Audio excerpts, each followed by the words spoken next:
With that, the Auroraverse, we finally return. Hello everybody, welcome to the stream today. My name is SenseiSuplex, and today we have the likes of Secrets in the Sands. We are coming back to each and every single one of you with the likes of the Desert Campaign. But first things first, and we're back. There we go, I had to reset my camera for a second.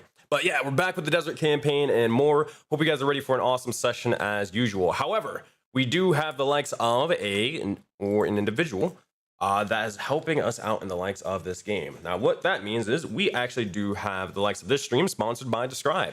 Describe is an awesome sort of platform where essentially, have you ever had those kind of moments where or the dungeon master kind of describes how do you want to do this, or you're trying to describe exactly how your character casts a certain spell, or maybe even you're a dungeon master and you're struggling a little bit with describing exactly how the monster looks or the environment looks about, or maybe there's a language barrier and more. Regardless, Describe is a platform and a system that can actually help you guys out when it comes to that sort of thing, as they give out a bunch of flavor text boxes as well as written prompts that you can sort of read off of, gain inspiration off of, or use either in your D&D games as a dungeon master or a player. It's super helpful. We actually used a couple bits of Describe for describing environments in the likes of the Auroraverse, especially in the likes of Seven Souls. So I recommend each and every one of you guys to go check out Describe. We're going to give a little bit or do a little bit more information towards the end of this stream. But if you actually want to, go check out Describe. It's actually down below in the panels. You can actually get $5 off of your first purchase. So I believe the lowest subscription is $8. You throw $5 onto that, and it's only $3. So $3 for about tens of thousands and thousands of different prompts, different descriptions, and more to help enhance your D&D game and bring it to the next level. So go check that out. And without further ado, let's get into this. Let's go check out the players and see what they're all about. Secrets in the Sands. Boom. All right, everybody, let's do this. Hey, there we go. All right, we're gonna unmute. Is rewarded. I never took never in third grade, and now I have higher strength. That's how. Yeah, it works, Navro's a failed character. He reads books. He wants to read books. What a fucking nerd. What a loser. He wants to read books. Oh, also, Phoebes, any face cam today, or nah, not today? I mean, look at this shit. Oh, I it's mean, her. Hi. no one is mad. Hi. Nope. I mean, it's up to you. I don't care. so what if you're in Works 20 frames? We love you either way. Yeah, Okay, man. fine. I'll put Just it. don't do any sudden movements. Don't do sudden movements. All right. I will have to set up the overlay again, but I'm going to focus on that a little bit later. But how's it going, everybody? Everybody ready for an awesome game of D&D? Let's attempt. Oh, Yeah. damn. I'm ready. Let's attempt. I'm SpongeBob. I'm SpongeBob. What? I'm That's ready. not even me, dude. Oh. He's ready. That Yeah. makes sense. All right. Oh, boy, this is going to be awesome. So, without further ado, let's do this and let us travel into the Forbidden Expanse. First things first, I need each and every one of you all to gather around the table and let me tell you all a Voden fable. How dare you mimic me? I hear you. Sorry. To gather around for the tale of these survivors, for this, my friends, is the fable of a looming corruption, and that for the mysteries within. This is the infamous tale of the Secrets in the Sands, and the legendary tale of the Soul Bound. It'd be here. Our heroes would be found in their own battle arena. In their own village, combats would take place and blood would be shed. And as we watch this occur, it'd be a battle between our Feuerbog Druid versus the bloodthirsty Shark in Mako. Sirius would prove that Brain and the power of the stars would always overcome the likes of Brawn, as they would defeat the likes of Mako. However, upon trying to leave, old debts would arrive as they'd find the zombified wrestlers, the zombified champions of Erebos appear, and Tony take down and Stan the Man Suplex. However, gathering a new ally'd be Frank the Tank Facebreaker, who tried to harm Mako and basically hold them ransom in an unconscious state. The Kindred Spirits would have to act fast as they would attempt to battle these wrestling zombies, but at the cost of these zombies having to serve them if they lost. Accepting to these terms, they do battle, with spells being slung, tables destroyed, chairs bashed across heads. But when things seem dire, the dead man himself would appear to lend aid. His name, Navro. The reborn wizard would make their dynamic entry, and with that, the tides would turn. The zombified wrestlers would be no match for the Kindred Spirits and their entire zoo, which they would summon. With the champions defeated, however, we look to see what adventure is in store for our heroes in session 28 of Soulbound Secrets in the Sands.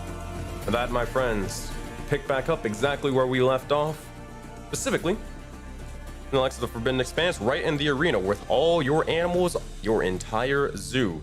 But first things first, I do have to describe a couple of things. All right. I just like to point out that you said Sirius won by brains and bronze, but he turned to the ape and beat the shit out of Mako. Yeah, I don't man. know if I count that as brains, Hey, man. personally. I'm just saying, how do you cast your spell, Sirius? I don't know, man. I fought Wait. fire with fire. How do you cast your spell, Sirius? Is it that wisdom stat of yours? I ain't smart. That's just knowing that a monkey beats a shark. Fair enough, fair enough. I can't argue with that logic. All right, don't worry, I'll take it out. I'll edit the video. All right, so with that said, here's what you all would see. Let me describe a couple things first. Looking over, if I can grab my mouse. Looking over, we turn back to the likes of each and every one of you. However, as this would begin to occur, you look over, time begins to stop. It freezes for just several moments. You look over, and as you're able to only move your eyes, but not necessarily your face, as you're kind of stuck in this stasis, you'll see as the Keeper begins to look over towards each and every one of you. As they do, within a sort of flurry, a flourish and more, using the likes of the Astral Cloak, they begin to almost take away almost each and every one of you, starting with Navro, then the spirits, then Misery, and everyone after that.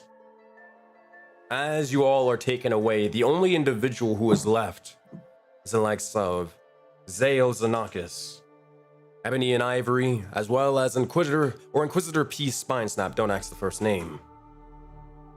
You see, as time begins to shift, you all black out for a moment before time begins to sort of continue and catch up with itself. You notice as the sky begins to change back from night to day, and you look over, you're back to exactly where you were. Keeper looks over in satisfaction, but then nods for you to do whatever you wish, Kindred Spirits.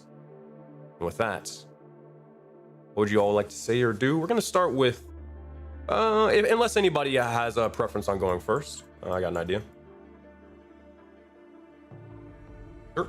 That being said, we'll start off with you, Zale. What would you say and or do as you return back to the likes of from your Vodun Fables quest, but now you're back in the arena? As he gets back, he just is going to start to do stretches like, okay, yeah, that went well. I think I did a good job. That's my job. That's good. Oh, you're all still here. That's cool. Hi.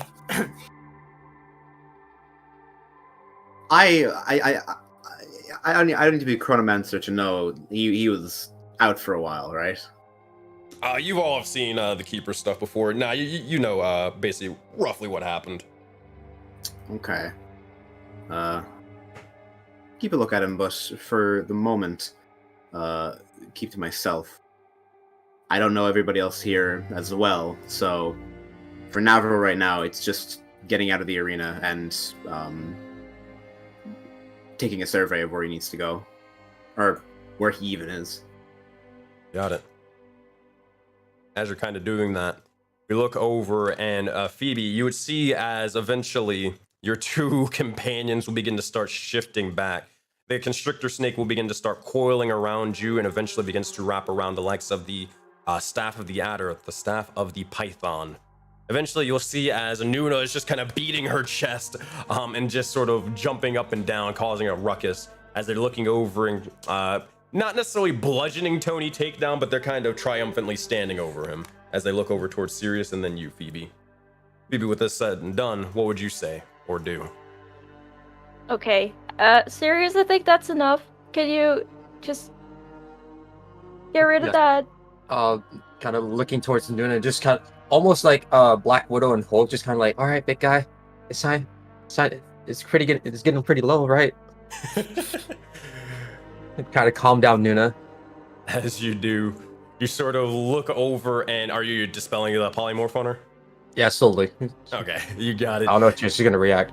You'll see as she's just sort of beating her chest, and eventually you'll see as she begins to scream out, "Yeah! You take that! You died!" And that's eventually she'll turn back to her old or water weird self. If I can actually do the thingy. Dare you, Foundry? One more time. All right, don't worry, I'll just drag her new token. But eventually she will turn from the likes of well, what I like to call a great ape, and eventually we'll look over towards you, Sirius. What would you like to say or do? I pat Nuna on the head. You got it. As you do, we'll see as she begins to sort of slither up, and again, speaking in primordial, she'll look over and say, "That was awesome! Thank you. That was super cool. Did you see how I just sort of punched them in the face, and then I slammed them, and then I put them in a chokehold, and then It was quite nice and brutal. Sirius has somewhat non-flashbacks of what he did to Mako. Let's try not to, let's only make sure to do that to the enemy. Oh yeah, of course. I wouldn't do that to any of you, unless you told me I to." would, that might consent. I would say if you ever want to transform in such a thing again, just let Phoebe know. She has a trick or two.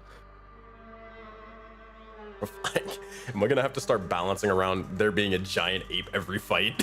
Oh. Oh my god. Hey, we might switch it up. It doesn't always have to be apes. Well, in the combat. Another ate- giant python. Two snakes. Two snakes, a giant You ape, mean, and a fucking... you mean 3? Just two snakes and two giant snakes. Just, the ape just like. like the little ropes, yeah. Yeah, if I bring Oh. Nuna back to Phoebe. You got it. I should be able to control her and all that.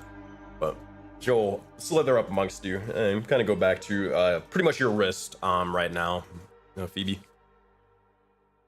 With that, while you're sort of doing that, let's look over towards Ilva or Misery. Is there anything you two specifically would be doing? Just kind of gazing over the beaten zombies for like the 4th or 5th time. Fair enough, fair enough.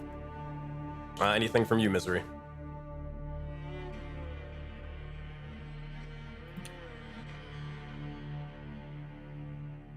Oh, you're muted, by the way. We can't hear you. While I would originally be fixated on the fallen, my attention extends to my hand,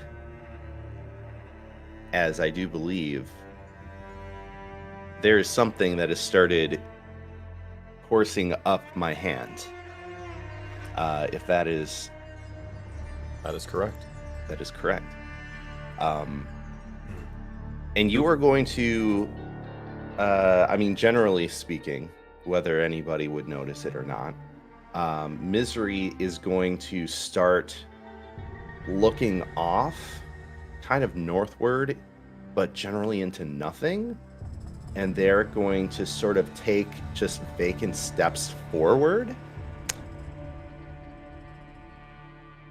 And what's going on with Misery is her mind is being bombarded with whispers and words. And she doesn't have a sense of being where she is right now because all of her senses are consumed in trying to understand all of the words that are passing through. And she is basically a zombie in this moment. Turning around, how big is Misery? She's like 5'7", right? Something like that. Mhm. Okay. Full plate of armor. Never would probably hear that. Turning around and seeing her, is it clear like there's like she's listening to something in her head? Like, is she looking around at like anything, or She is, I mean, she might be staring off, but she does have this look. And as a matter of fact, perhaps might be a better visual is at first she's staring off, and then she's sort of like looking around, like she spins around and then looks in a random spot and then looks in a completely different direction, as if these words or whispers are coming from different directions, and she's trying to understand their origin. And for a moment, she is going to actually kind of stumble up to this pillar and then rest her hand. And she's going to sort of be breathing heavily with some distress on her face as she is sort of bent over. I think with the amount of, like, the fucking cacophony of voices that Navro gets in his head, it wouldn't be metagaming to think she's probably hearing voices. You Go throughout the entire campaign, you've had companions, including yourself, hear voices in their head. It's a kind of similar look on Misery's. I'm going to, using telepathic, I'm going to use Detect Thoughts to see what she's thinking right now. All right. So, Misery, what are you thinking? Just only surface level thoughts. They can probe deeper, but just like what's immediately on your mind? It's essentially a river of static, just a bombardment of words that is so condensed and so compact that it's gibberish. But the only words that you're able to peek out as she is undergoing this state are words that she is sort of mantraing to herself in her mind. And the words are discourse, hatred, reforge. And it's just those three words over and over again. Okay. He looks for just a second. Enough that you would probably, like, notice him staring before he looks off and goes up the ladder slowly.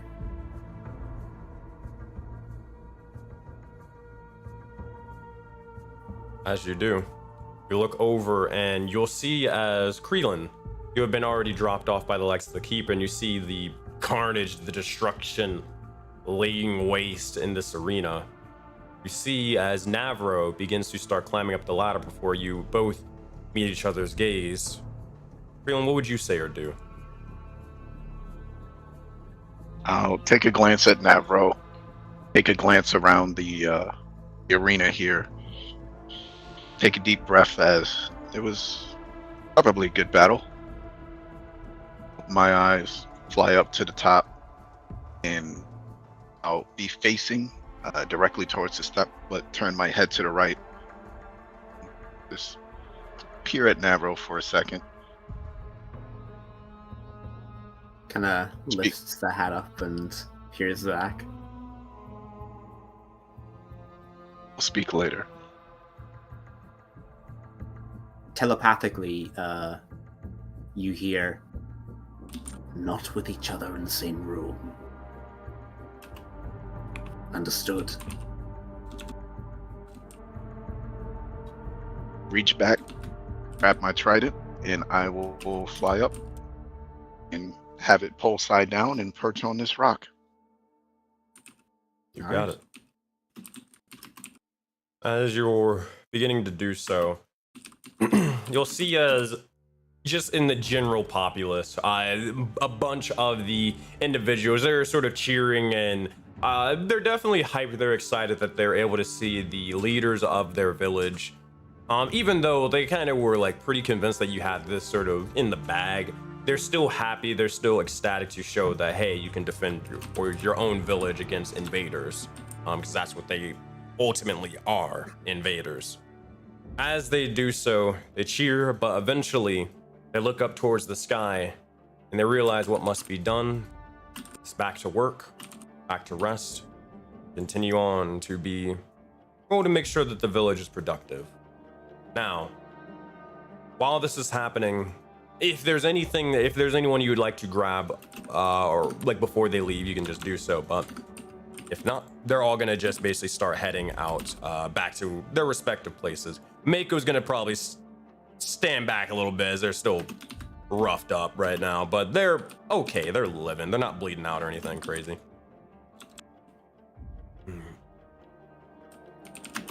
All right. That said, go over.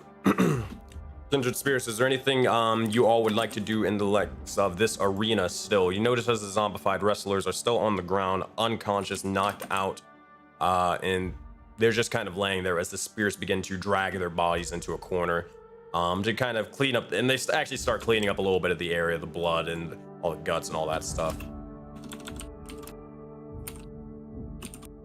Cleaning Very- services. Sorry. Sirius would kind of sail out. So what would be done with them? Well, they lost, so I'm gonna hop down.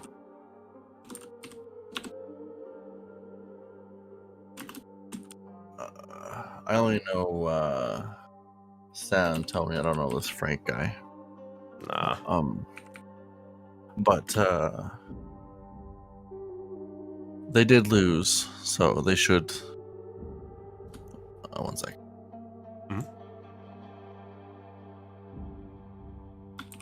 Yeah. While this is sort of happening, Zale, Inquisitor, or the ex-Inquisitor is going to walk over towards you for a conversation in the future. Nice. Sorry, I was in a coughing fit. All good, all good. I say we bring them back from unconscious and make sure that they follow through.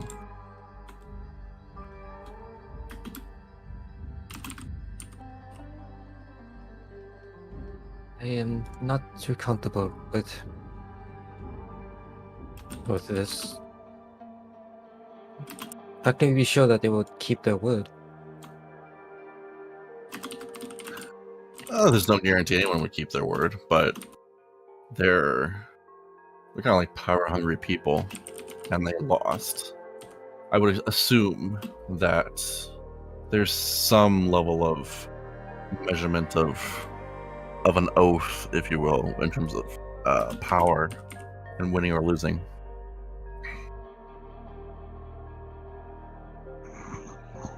If you want, you can aim a guy and bolt at them, while I just do one at a time if you like, or vice versa.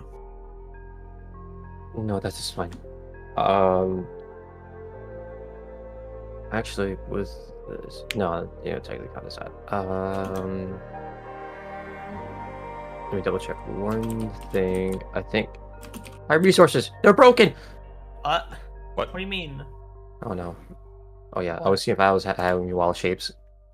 Oh. So in You know what's let me... No, it doesn't. this case, Sirius would cast healing word first on Tony Takedown. You got it. All right. Anything else with that, or just only the healing word? Actually, yeah, first healing word, then cure wounds on Stan. And it. for this effect, I'll use my feet to see if I roll for free. Oh shit! Let me just confirm casting. Nice. Bringing them back to 6 HP. It's free! So how does that work? Wow, nice. Yeah, how does that work? Free out? cure wounds, baby! And waste no spell slots on my book. Alright, so now cure wounds on Stan. Oh, I see the font of life thingy. That's Mhm. cool. That's freaking cool. One more time. Nah, that's one. I'll get them. What do you have to roll? 10 for it to be a free spell, 1 for it to be a max healing spell. I did Okay, not know that cool. was a thing. That's so That cool. is cool. Super cool. So I as also you get- begin to- Oh, go ahead. Oh, go ahead. Well, I was just gonna continue describing. That was it. Oh, I'm just showing off my feet. Yeah. If you guys are ever down, I get to get a free cure wounds at 30 feet for you. Ooh. It's really good. Mm-hmm. As they're beginning to stir up, I'm just going to perch there and point the trident towards them. You Oh yeah, I got it. specifically do not heal Frank. Yeah, I figured. I'm trying to get the goddamn thing off. There's not a clear button. All right, I'll get it. But in the meantime, yeah, anyway. yeah, technically, right. You'll see as eventually Tony takedown and stance suplex will begin to eventually like turn over, and they kind of actually they don't even sit up, they straight up do the Shawn Michaels kip up where they flip from the ground and begin to land directly onto their feet. They look over as they tower all of you in size before they look over holding their head. Oh, that hurt. Good lord. You really gave me the clobbering. Oh god. I couldn't expect any less from the Tahiri Titan and their kindred softies. Well, I mean spirits. Goodness gracious. Alright. Well, even though we end up losing, a deal's a deal. What do you want us to do? First things first, I want you to thank Siri, the God King Witch Slayer, for bringing you back. I think that's appropriate. Thank you, Siri, the God King Witch Slayer. That's a freaking badass name, that's all I'll say. Yes, but Sidious is fine. But Sidious is fine, you got it. Cut the fine. It's just Sidious. It's just serious. Okay, amigo. For a small moment, Sirius contemplates guiding both them. Me too. Yeah, they'll look over at you. They kind of chuckle, but then they'll look over and they'll begin to say, "Thank you. It is appreciated." So this is a couple times now that you've challenged myself and the people I was with, and one time you even ran away. So I think it's about time that you paid your dues. Now I understand that you are people of some distinction of wanting to increase your power and fight, strong champions across seemingly now planes. But I would require that you do so under the banner of the Kindred Spirits, more specifically under Siri, the God King, the true God King. Oh, well, sister, I just want to make something clear that this isn't gonna be a problem for the big man up top. I'm talking about the King of Coin. I'm talking about the God of Wealth, Erebos, the God of Death, Erebos. Is that gonna be okay with him and okay with you? Shouldn't be no problem. And it's okay with us. With that, they'll look over. What about our the trio, or the final member of our trio here, Frank the Facebreaker Tank, whatever the fuck we call it. Sorry, we really just picked him up like only a couple minutes ago. We went through auditions. They went terribly. You should have been there. Well, Glad we weren't. I understand the power of a trio, truly. And it's unfortunate that you never really got to, utilize that trio strength. And finding someone who is willing to go with you guys to do these sorts of things is, I imagine, quite hard. But see, our God King doesn't like Frank. but I would be willing to maybe, talk with him, as I am the gracious one. Maybe we can bring him back for you guys, under the pretense of, you mentioned that you had a quote unquote boatload of gold, and as we were trying to run a settlement to turn to city, gold is definitely one of the requirements. So I would talk to Siri and see if it's possible to bring back your friend, for the exchange of that. Now, if not, Siri really wants to make sure he's dead. So again, I would try and talk to him and make sure that you would get your companion back. They're gonna look over, kind of like do a little team huddle, but right in front of you. All right, Stan, what are we gonna do? See, the thing is, I like the guy. He had a lot of, I'll say he had a lot of potential, but he didn't really deliver. I was really, really hoping that that sort of whole undefined will, that resistance thing would come into play, but it didn't really do so. Oh no, you want to go back to just blind me and you, like the old days, or you want to really keep this guy along? I'm going to start talking, and they'll actually begin to start speaking in a language that, is there any necromancers? No. Phoebe is capable of it. Ova technically is capable of it. Also, Misery, make a... you are dead, but here's what we're going to do.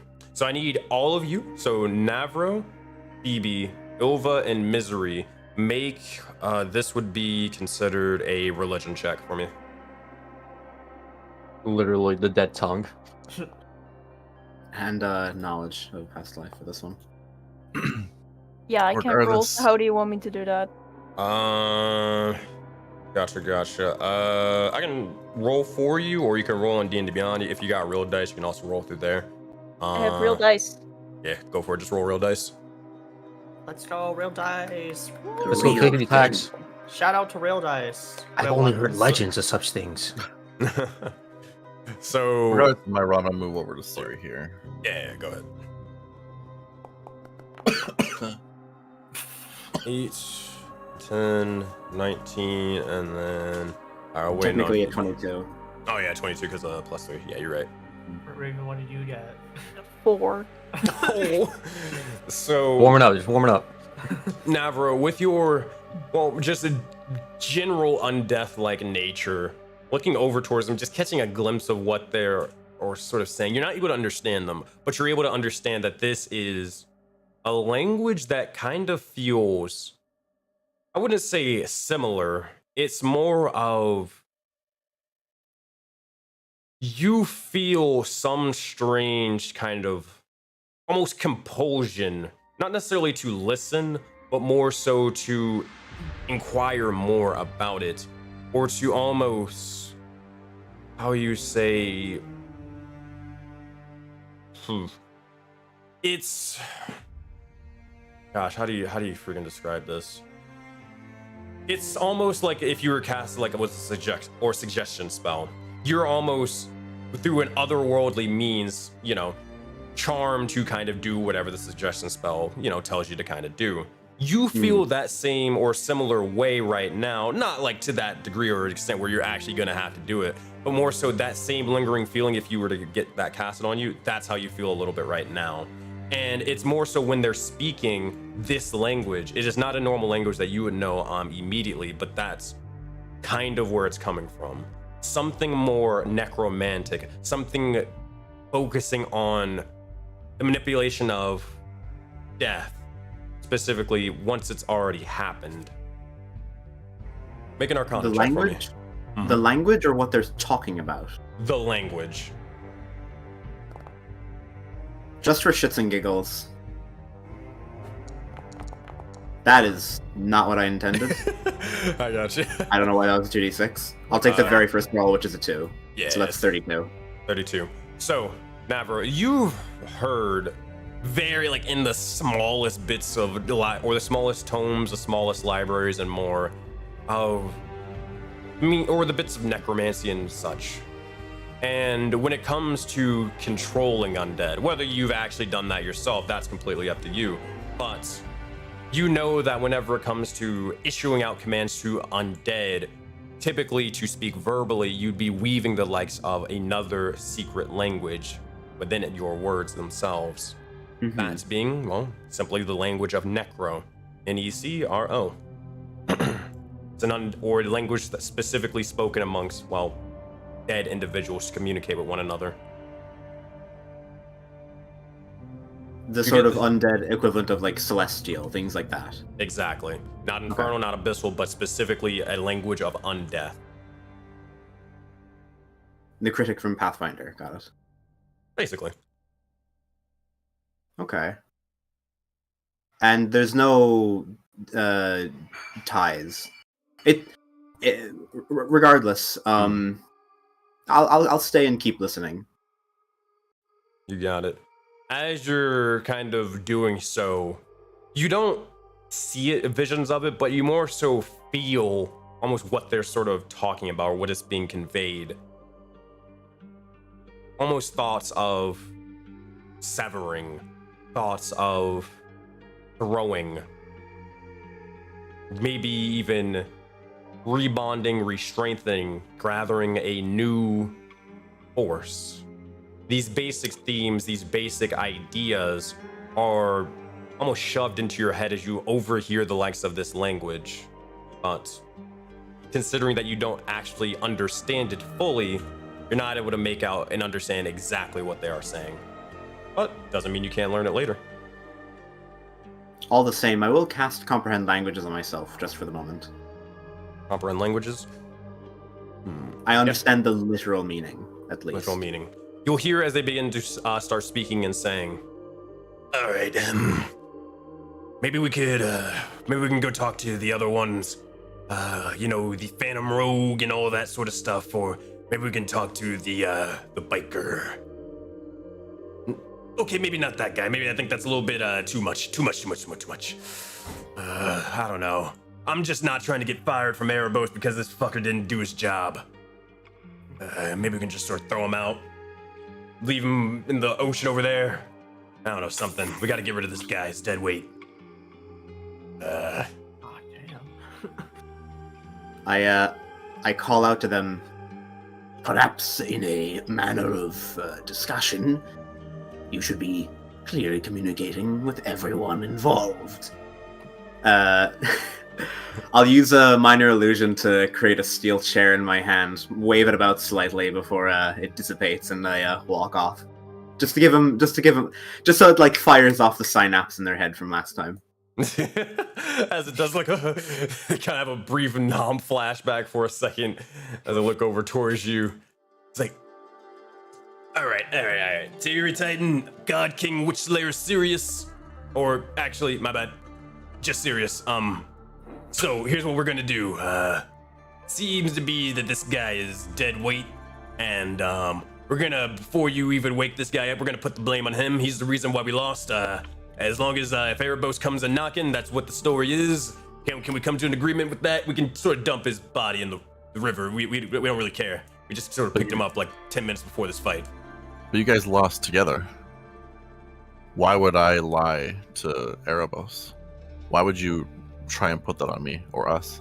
Oh, no. I'm not gonna try to put it on you. But like, if the dead man comes a knocking and it's like, hey, you didn't hear anything. You have no idea. But Right.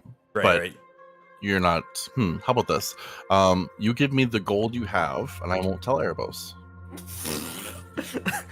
Sure, deal. I have all right. All right, fuck Frank. Thanks. Okay, well, I don't know. And cool, nice doing business with you. The rock to his head. This is so Kidding. awful. This poor fucking guy. I didn't expect them to say yes that quickly. It's because out of the game, they kind of like, that was the part of the quest or the deal anyways. They're going to pay you the gold. So like, yeah, sure, fuck it. All right, so they're going to literally like just start reaching into their, actually not even their pockets, like reach into their flesh, rip out a bag of gold, or actually not a bag of gold, but actually a briefcase, and then chuck it towards you, Ilva.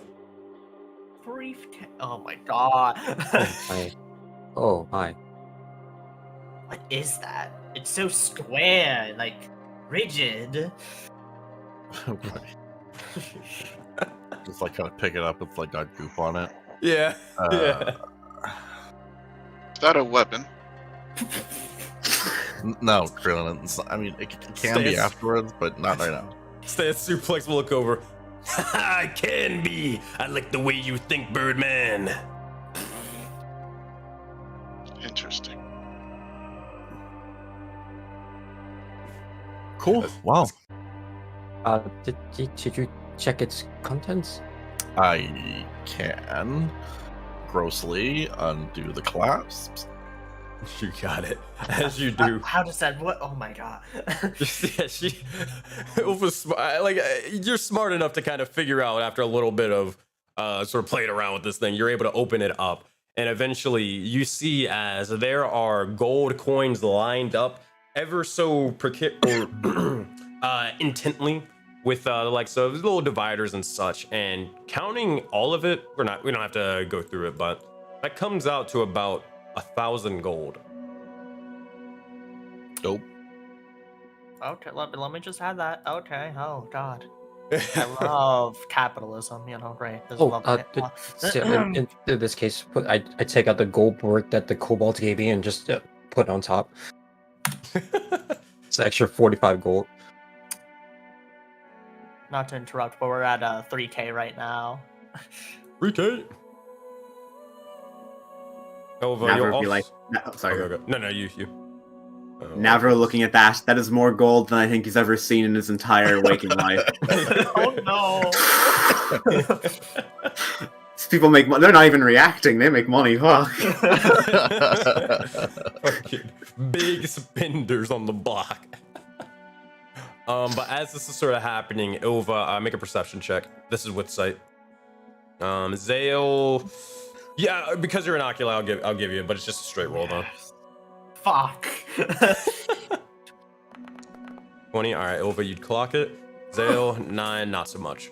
Ilva, you notice as your mark begins to sort of glow for a second, and you look over to the side, and the tower begins to react. It begins to start shining a little bit of a white light. Huh. Okay. Is the briefcase empty, or are you just taking it, Zale? No, I'm just curious. I've never seen something like this before. It's just, it sure is existing right now, and I just never seen something like that before. Okay, I'm just gonna close it and slowly give it to you. But why? You hold on to it. Sure, okay. Awesome. Yucky. Does anyone have a way to clean it? To get off all the goo. Easy enough. Prestidigitation, goo begins to dissipate and is no longer there. I wish I had that. Well, next time you touch a goo-covered object, you can just call me. I'd rather learn it. That seems to be come in handy. Well, I can always teach you. Or attempt to teach you. Yeah. Real quick, Siri. So they don't really care about Frank, and I know you hate Frank. Do you want to? I don't really hate Frank. I just think he's very chaotic in an unnecessary way. He might cause a lot of undue aggression towards the group and any other creatures that we have here. I don't hate think Frank. I'm sorry, I do. Do you want me to melt him? Oh my god. Bro, Make him what? disappear? I will leave that up to you. I like melting. I think that's Really, in our Sure. arena, you want to melt that guy. We can just have the spirits, take him away. I You haven't sure? seen it You happen did. again since last time you did it, and I really love to see that again. Why? But then we know for sure, like the spirits can't bring him back, right? So, Or maybe they will, but then he'll be slime.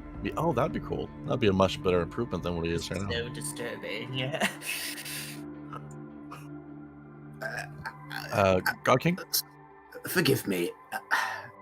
I know I've only been here for a short amount of time, but he could potentially be used. I have theories, experiments I could potentially run, and an undead of his kind could potentially be useful. Now, I know that having a large undead corpse is uncouth, it's unclean, but got it away somewhere, and I could take some time to research him further. I understand if you do not want to keep him around, however.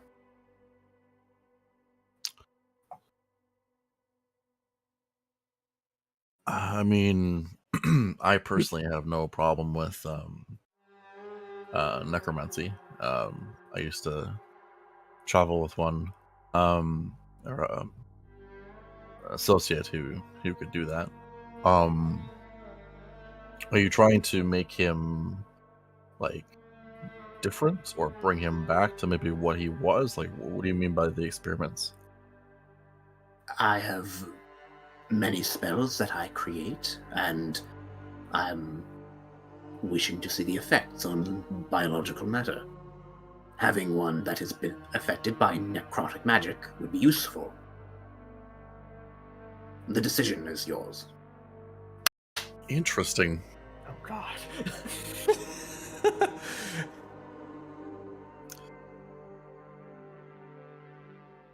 Judging from my enthusiasm, you guys all know where I'm going, so thoughts? Okay, but a necromantic slime is not possible then?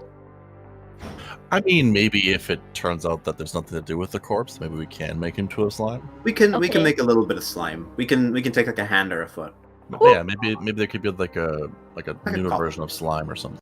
Okay, then I'm all for. But replace the head. Oh, Change the head. wow. Oh my god. This is Whoa. This is so Slime the head! Okay. Oh my god. Before you slime the head, see if it's possible. I am curious if you are able to bring back or make him quote unquote anew. So before you make his head a slime, see if it's possible to revert first. It'd be interesting to see if that research can have any bearing on the starry ones. Well, don't worry, it will. What do you mean by like turning him into slime? I don't quite understand. Oh, that's if it doesn't if basically just like you're gonna take his head and you're gonna mush it up and make him to a nice little slime ball, and then do what you gotta do, and then there. Then he can be a little slime ball walking around. And shape it like Baymax from Big Hero 6. Yeah, yeah. Please. You're vile. This is It's not, it's making him pretty! Vile. Fucking taking biological matter and making it into your own. You're the Really, Points at zombie. This is turning into a real biopunk campaign right now. Oh. Again, I'll though, actually just give him a makeover. Oh man. before the makeover, see if you can bring him back before what he looked like. See if that's possible. in the due time, unless you wish for this to be done now. Oh, anytime is fine. I mean, he's not going anywhere. Ah. Should I heal him, or no? Should we like? I don't know how to do this. I've never. Do we put him in a hole?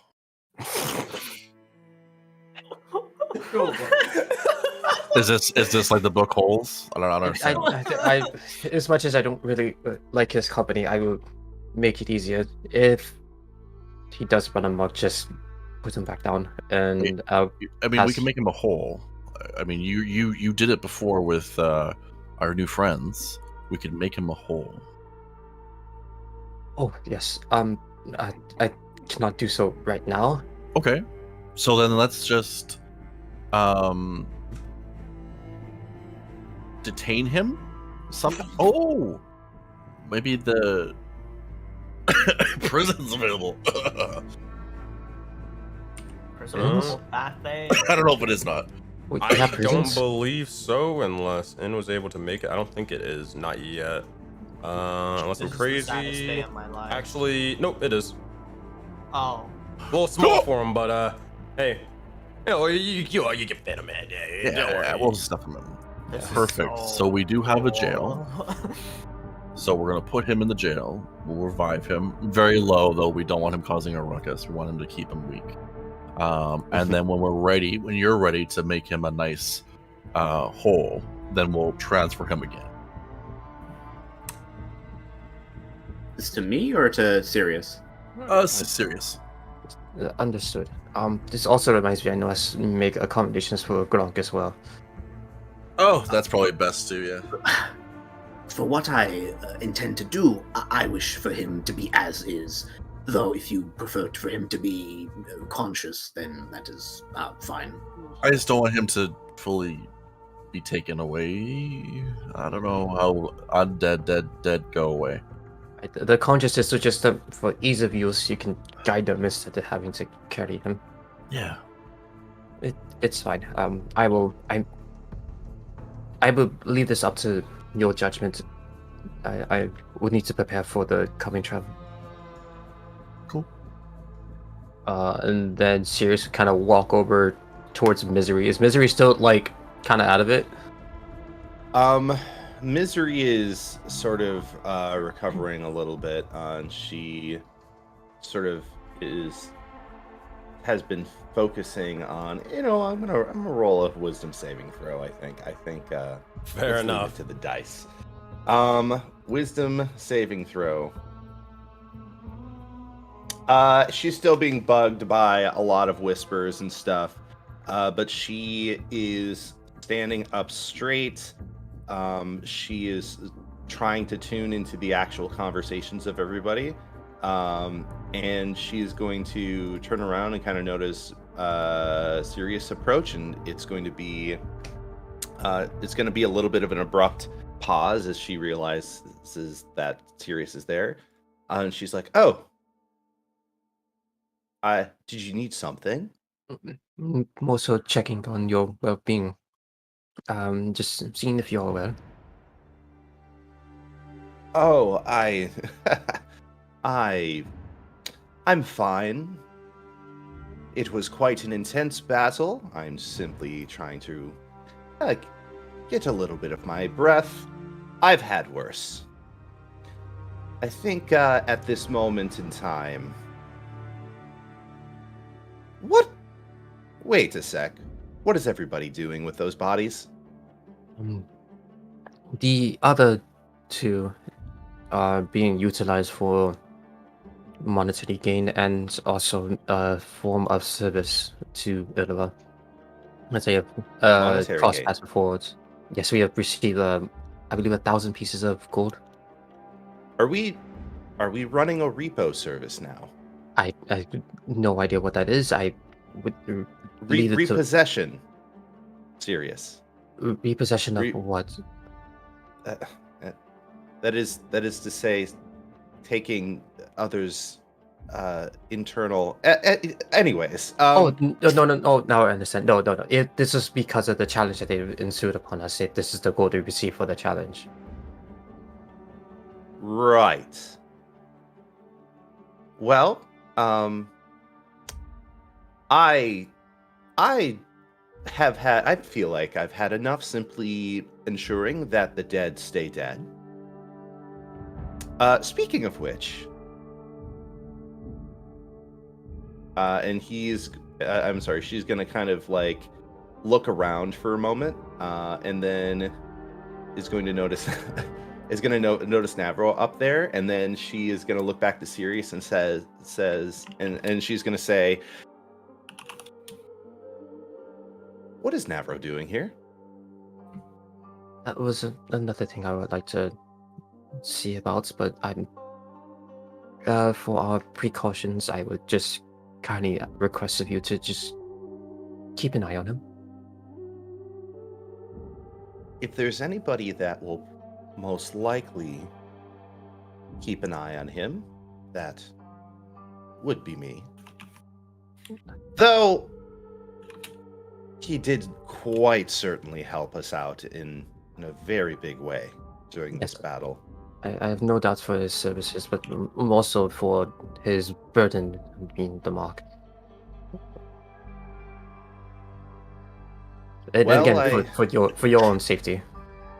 He's saying this quietly. He's like 30 feet away. No, I'm saying it quietly. Yeah. Just like, yes, he. It's just Nabro, just like.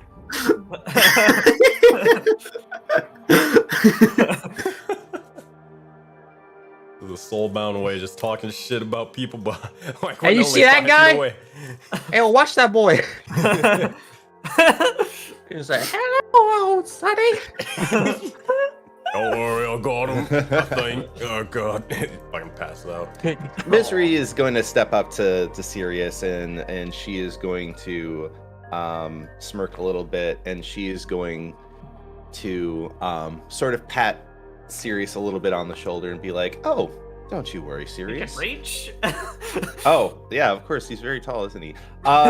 She's like... going to sort of like attempt, and then she's going to pull her hand back, like, yeah, maybe not. Don't you worry your head, Sirius. As far as I'm concerned, Navro has entered into the same realm as the rest of you in my book. A cautious allegiance. Oh. I'm. Like, is he dead? The honesty is there, but yes, I thank you for that. I will go on and check for the others. Again, if you need any sort of service, my healing is always open to you.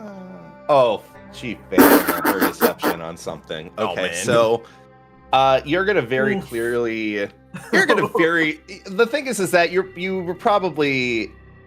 Sirius was probably hit in the gut a little bit by that comment, but I think in the midst of trying to handle all of these voices, I think Sirius, you may start to understand that Misery is putting on a mask quite often when she's doing all of this downplaying of everyone,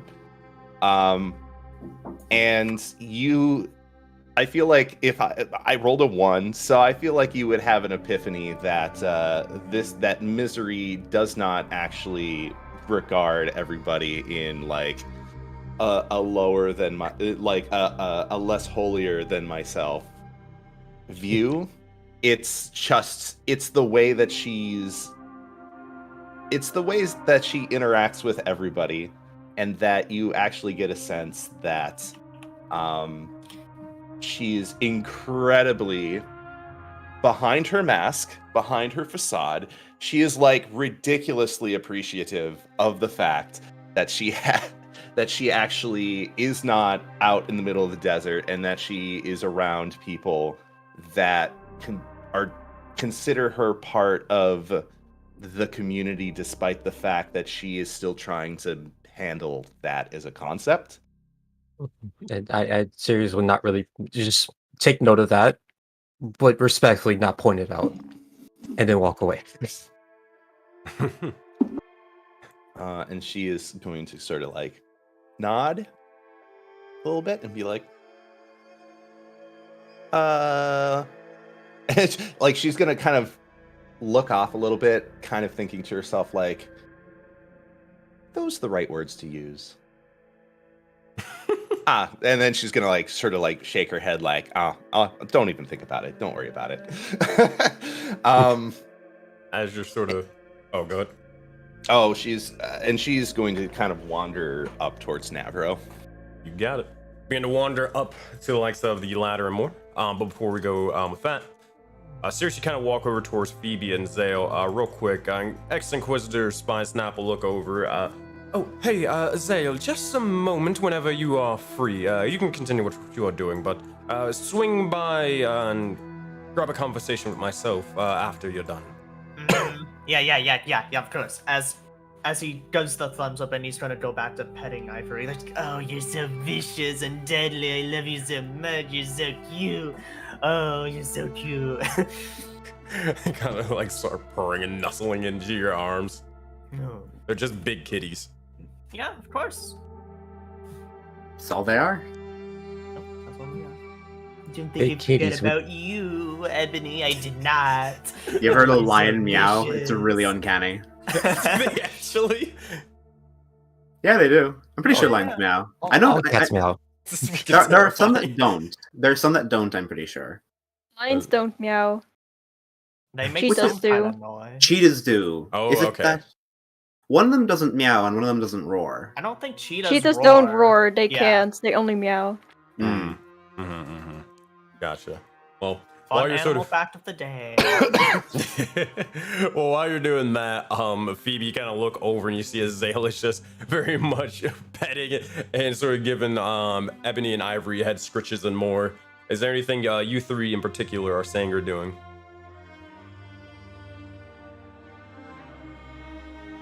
When are we leaving? I just would like to hear about that as well. Also, is there anything you need to prepare? Well, yes, I was planning on scrying before we leave.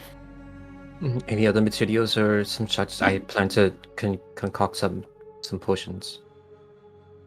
Ooh. I plan on talking to people and then going to sleep. Yeah. Oh, okay, that is good. I look towards Ebony and Ivory and just say out loud, "Thank you for your services." You'll see as they begin to speak it. They'll kind of just, actually not necessarily speaking, they'll just kind of nod. And then as they're getting ready to say something, they just immediately, Zale just sort of scratches right in the right spot and they just begin to start nestling up against Zale again. Yes. No, I think that was pretty much all I needed, and thank you all for cheering me on against. I just don't know really how I feel about that. I mean, we knew you'd win, so. What's wrong? You seem uncomfortable. It's nothing. It's fine. No. As he stops, it's clearly something. But I'd say nothing really. It's more so, again, with all that has happened, it was that bout between us was more so releasing some maybe pent up regret, aggression. And it's good to do that. You're allowed to But admit you enjoyed yourself. I'm more so just concerned about how much of a force that my last attack on Mako's face it could. Oh, he's okay. He loved Look it. at him. Yeah, he enjoyed it. It did, but again, the force of velocity that came from both the height that I jumped and He's good. He's good. Yeah, he loved that too. And if he wasn't, well, he would let you know. I mean, you're allowed to say you like doing that. Again, it's still a difficult thing for me to understand. But we're here to help you understand. How about that? I thank you for that. Yes, I have a preference. I more so would like to stick to the healing aspects that I use more. I guess again, if you need anything from me, I will be in my quarters. I'll be making those potions. Sure. Have fun doing that. Sirius just goes to the wall and kind of awkwardly climbs up, just and roll. Oh god. Just short enough that it's like hard to get up by like climbing up, but the ladder is just too small. It's just like if you go in a pool, it's like you're at like this, like the water's like at that much. The weight of the water's like holding you down. I know. So Phoebe, who you scrying on? I just need to know some things before we leave. Like if everything's good and safe. Who? I know. Just something important. Who were are you gonna talk to? Spine. Snap. Now. Okay, go do that. Uh. Bye.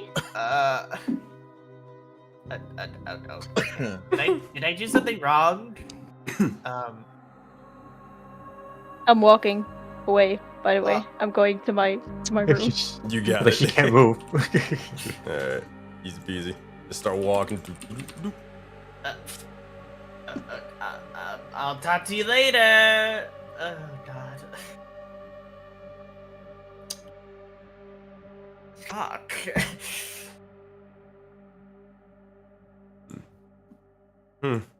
Zale, can I borrow a lion? What? Why? I don't want to carry Frank by myself. How you gonna get them up a ladder in here? With lions. Sure. Awesome. Okay, so which one of you wants to help my friend Ilva over there? She's real. Nice is the wrong word. They're gonna look over. Respectful. Her heart's in a good place. They're gonna look over, mainly looking towards the zombified flesh of both of them, and look over towards Frank, and you'll see as they kind of give you not necessarily puppy dog eyes, but it's more as like really. Like they do not seem interested in doing that at all. But they will if you want them to. Come on, let's go. Come on. They're more of like looking at each other like, is it gonna be me or is it gonna be you? Because I'm not doing it. But Whoever does it gets an extra leg of me. What do you say of that? persuasion check. Oh, okay. Or animal handling, but you're probably gonna do persuasion. Animal handling. Yeah, sure. Let's look at that. Oh, 0. Oh, let's look at persuade. 11. 21. All right. You'll see as I'm gonna roll 2d20. Who's gonna do it? All right. First one's Ebony. The second one's Ivory. All right. This is definitely Ivory. They'll look over and they kind of just like perk up as you begin to mention this. They just rush over off to the side. You'll see as Ebony considers it for a second, and then they look over towards you and they kind of just headbutt you for more head scritches. He'll give. And with that, you have a massive lion at your service, Ilva. Excellent. Ilva, I have no idea how this is going to work, but you'll see me reach around, grab some rope, and just throw it down at Ilva. Oh. You have rope now. How considerate of you, Krillin. She remembers. I'm so glad that I don't have to use bamboo leaves or just leaves in general. Boy, what a fun time that was. Sitting there, stringing it all together, tying it all together, trying to make sure the leaves didn't break. That was a good time, wasn't it? Rope was occupied elsewhere, if my Right. memory serves. Yeah, in your back pocket, right? No, when I first got here, I was hit with a meteor hammer. My memory. Boy. Boy. Yeah, I can see. I don't know how brains inside birds work, so I'll just let that one slide. Fair enough. Oh. And I'm just gonna fly over to Mako. Right. As you do, you drop the rope and you fly on over to Mako.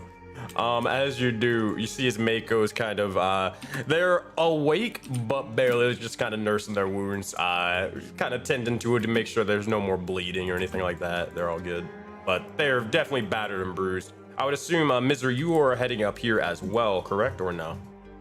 I am. Yes. You can drag yourself up there if you want. Misery, you'd probably, were you immediately heading towards Mako anyways? Oh yes, I was gonna head towards Mako. So yeah, so you'd probably, Krillin, as you walk over, you'd see as Misery's getting ready to talk to Mako, and you'll kind of fly over to avoid the dealing with Ilva for a split second to make a quick hasty exit. As you do, Yep.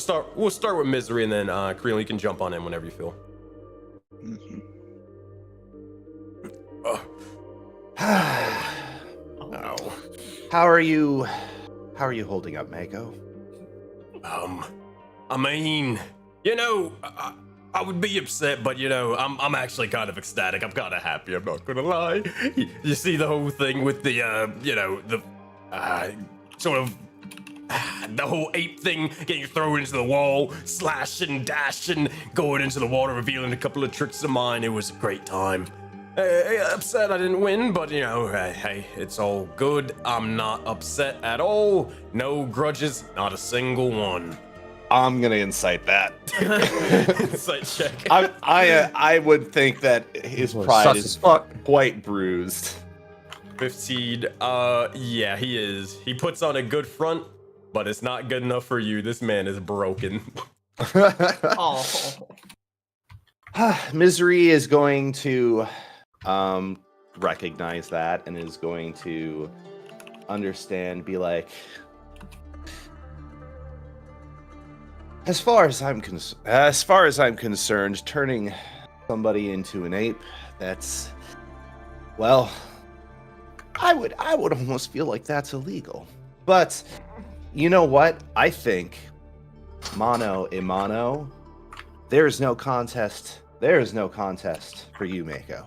As a matter of fact, I was, as somebody who is, as she's taking a look at her, at her nails, as somebody who is martially proficient as myself, I was quite impressed and quite thrilled to see you in action. Oh, really?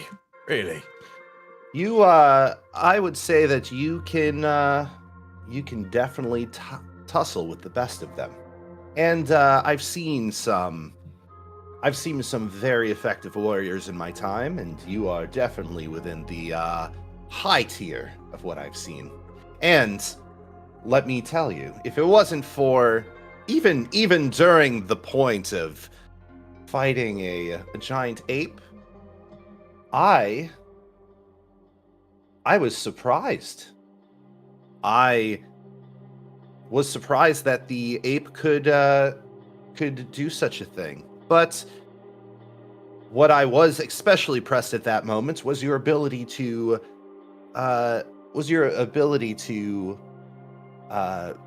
endure that punishment. That, in and of itself, is impressive. Well, make a persuasion check. It's more so to see if you're able to boost the spirits up. You also have advantage with it. With an +8, I roll a 2. Okay, I'm gonna roll advantage. I'm rolling again. There we go, 21. There we go. You'll see as Mako begins to look up towards you, and you see as the front facade sort of breaks for a second, but it does. You see as he does break into a little bit of a toothy smile, and will begin to say, "Right. Oh, I really appreciate that, Miss Misery. That's really thoughtful of you. I mean, I think I would have gave him a right clobbering if the whole great ape thing wasn't, didn't happen. But hey, it's all good. I mean, what can you really expect? Spellcasters as such, Mako don't know magic. Mako should have been prepared. I will be next time." What I've learned in fighting is that everyone has a role, and every role has its strengths and its weaknesses. Everybody is prone to that. But I saw not simply strength and brawn today. I saw strength and spirit. You, Mako, don't doubt your strength for one moment. There is plenty of opportunity for you to show the rest of this blasted world who Mako, the freaking shock, is. Yeah, I like the sound of that. I like the sound of that a lot. Actually, I was sort of thinking you were doing the whole sort of training regiment and stuff and all that. I mean, hey, from what I could hear, I don't want to call them recruits, but more so the trainees, whatever you want to call them, the people. They were sort of antsy for an actual fight. I mean, between you and me, I fucking love fighting. Why not sort of make this, this doesn't have to be sort of a one and done sort of deal. It could be like a sort of event every now and again. I don't know, something to kind of blow off steam, make sure to practice and train each other to the highest capability. Besides, I mean, hey, I'm gonna need to be trained up for the likes of this tournament and such. I'm not trying to fucking lose, especially not to the fucking Astral King. I got a grudge. A friendly one, but a grudge. She sort of thinks for a little bit and kind of looks at the arena and then just kind of gazes off in the direction of where the original training was held, and she sort of thinks to herself. She thinks to herself, and then she says, "You know, training individuals in the ways of martial combat, it's a lot of work, and I believe it's going to be a lot more helpful for them if they see actual combat up close and personal.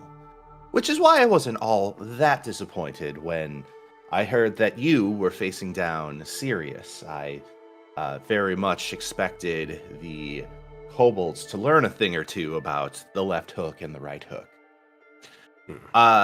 As such, though, on top of that, it might be beneficial if you want to show some of those kobolds a little bit of the workout regimen. How one might maybe make some of those kobolds a little bit more toned, a little bit more ready for action as part of the training. But also, I do think having a regular combat in the arena, now that we have an arena, would be the best thing for everyone. Actually, I think about it, and they kind of look over. Well, they'll begin to say, I think that'd be a great idea. I got an even better one on top of that. Look. Between all of us, also Ilva is very well good with this. Well, even Zay, all of us actually. What? Looking over towards Creelin, looking over towards Misery. We got some fine fighters right here. I mean, everyone's got their own specialties and such. But what if we sort of took this thing to the next level? I don't know. We sort of do sort of facility or some sort besides just the arena and all that sort of things. Train them. We can focus on different sort of things. You focus more on the one of you focusing more on the technique and all that sort of stuff. I can more so maybe focus on taking a hit and still keep swinging, right? I don't know. I think we got an opportunity here. You'll probably think of something right well. A training? Are you talking about a training facility? I don't know, something like that. Yeah. You know, maybe I can speak with Farmer a little bit to see if Farmer seems like the tinkering type. Maybe he has some ideas and some automation automatons for combat dummy purposes. There's a lot of potential here. And I would say that this is a perfect opportunity to see how we can expand upon training for certain. So let's and Misery is going to pause for a moment. Is going to look over to Creelin and be like, "Is this something that you are looking to invest in as well, Creelin?" Self-development, practice, application. Those are the three pillars of combat and technique. I see that we can handle all three. I wouldn't mind application.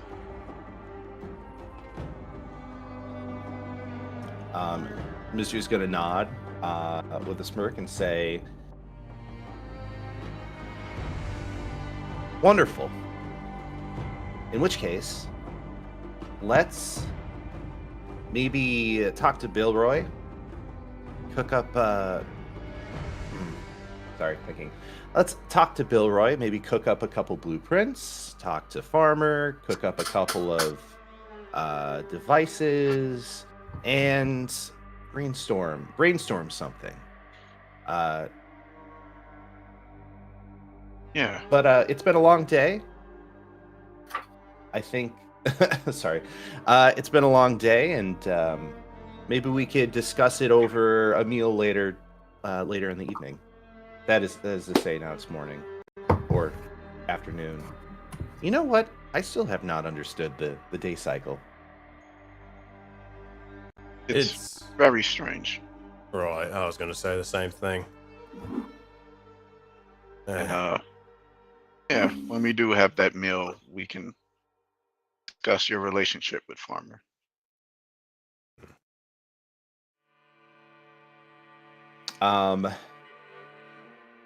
Yes, the Misery is going to nod and say, "I like this. I like this a lot. Let's talk more about this. For a moment, I'm gonna need to run, wash up, prepare for the rest of the day. But let's talk about this over a meal later." Alright, sounds good. I'm looking forward to this. Hopefully not too far away from now and such, because I want to make sure that I can at least, get this, get this thing going before I sort of disperse. Alright. That? Oh, and there you go. Stay on the path. Path of what? The path. What does that And mean? I will begin walking away. The fuck does that mean? Hey. Misery is gonna interject and be like, "The path of being a swole badass, Mako." Oh my god. And she's gonna wink and she's gonna walk away. I like the way this one thinks. I like the way this one thinks. With that, Mister, as you begin to head out with the likes of Kreelin, you eventually see as a smaller kobold is kind of differing coloring than the others, but you actually saw them before. But we'll get to that in a minute, or unless you're passing them by. But regardless, we look over towards Ilva. Is there anything that you'd be doing right now?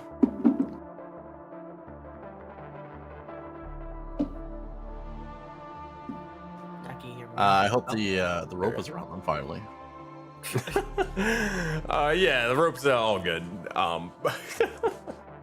Then just gonna try and guide the lion. Mhm. You know, just like okay, this way, Ivory. this way. To the jail. All right. Make an animal handling check. You're gonna get it. It's more so to see how this process goes throughout the entire thing. Question: should I use tongues? Who knows? Let's see what happens first. That would be funny. That would be funny. I don't know how long you said. Animal handling, yeah. Ooh, God. Yeah, maybe you want to Plus use 5, and I got a tongue. 1. I still have Maybe you rolls can- from before, so it sucks. I'll tell you what. Ducky, describe. So this is a nat one, it's a 6. Describe how you're able to get, the zombie and the line, or, Cook's line to basically be able to help you out here. But what happens throughout this entire process?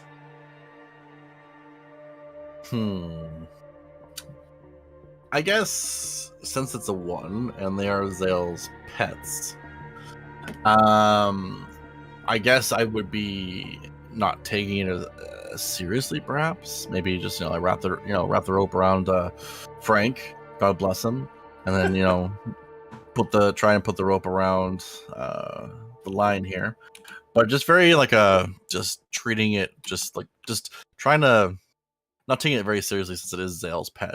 Just being just treating it like a puppy instead of an actual lion. And just constant claps. Oh, good boy or girl. I'm not too sure. Can't find out just yet. No, just aren't you They great? have a mane. What do you mean you can't find out? Oh, the picture looks like they have like braids and stuff. I don't know. That was a girl. Nah, if they have a main, they're a boy. All right, so that's a boy. Whatever. And then I don't know. Maybe I'm making fun of that. I don't know. but just that means what? just constantly just trying to just play it down as them just being a puppy instead of this hulking lion. You got it. As you do, you can you begin to grab the likes of them, and as they're kind of like, they don't go like, what the fuck is this leash, bro? They look over at you and they're like, what? Stop tugging at me. Stop tugging. And they nearly get ready to bite the rope for a second, try to yank it off. But then you're able to stop them for a bit. You're not able to break the rope. But eventually, as you kind of like hoist the likes of Frank over towards them, they'll kind of start dragging. It's very much a push and give sort of scenario. Are you having Tony take down and Stan also help you out? No, gross. You got it. They would just look over at you like, all right, what the fuck do we do now? Fucking Go. the racism for undead people here. Holy shit. Do you guys have to be here? I mean, I guess no. Like you already swore fealty. You gave us the money. Oh! Hold on. This is actually a really fun thing. So, here's what we got for you. So, as we face the likes of the Descent, we fought and tried to take down the Kindred Spirits. Failed. Shut up. Now you have a choice. A choice for our next journey. Our next bit of destiny. Do we face off with the likes of the Voden Knights of the Valley? Or do we take on Graz and the Gals? What was that name? We don't know. They don't really have a name. So, That's their name at this point. That's they don't come up with one. This is so good. I'm kind of feeling that we fight Graz and the Gals, but I don't know. I'll leave ultimately the decision to you. Graz and the Gals. While I'm trying to like push Frank like behind me and just like move his fat lard ass out this stupid thing here. Sarah, what do you think? God, this guy's freaking heavy. You'll see his ivory will jump up. You kind of have to like sort of pick them up and just start shoving them with ivory pulling. Just I think it'd be funny. Oh man. Oh no! You kind of like push them, and you see. Oh god, Ducky, if you fail one more check, this won't break it. His zombie shot in my face. As you're kind of like pushing it, Zale, you hear this. What would you like to do? Oh no. Eva, you doing okay? We're doing so great. I have high doubts on that. Have high hopes. Our search score is so low. Yeah. I need your presentation. Oh god, stinks. Yeah. Okay. Oh god. But the power invested in me and whatever bullshit. Prestidigitation go. It's all gone. Oh thank god.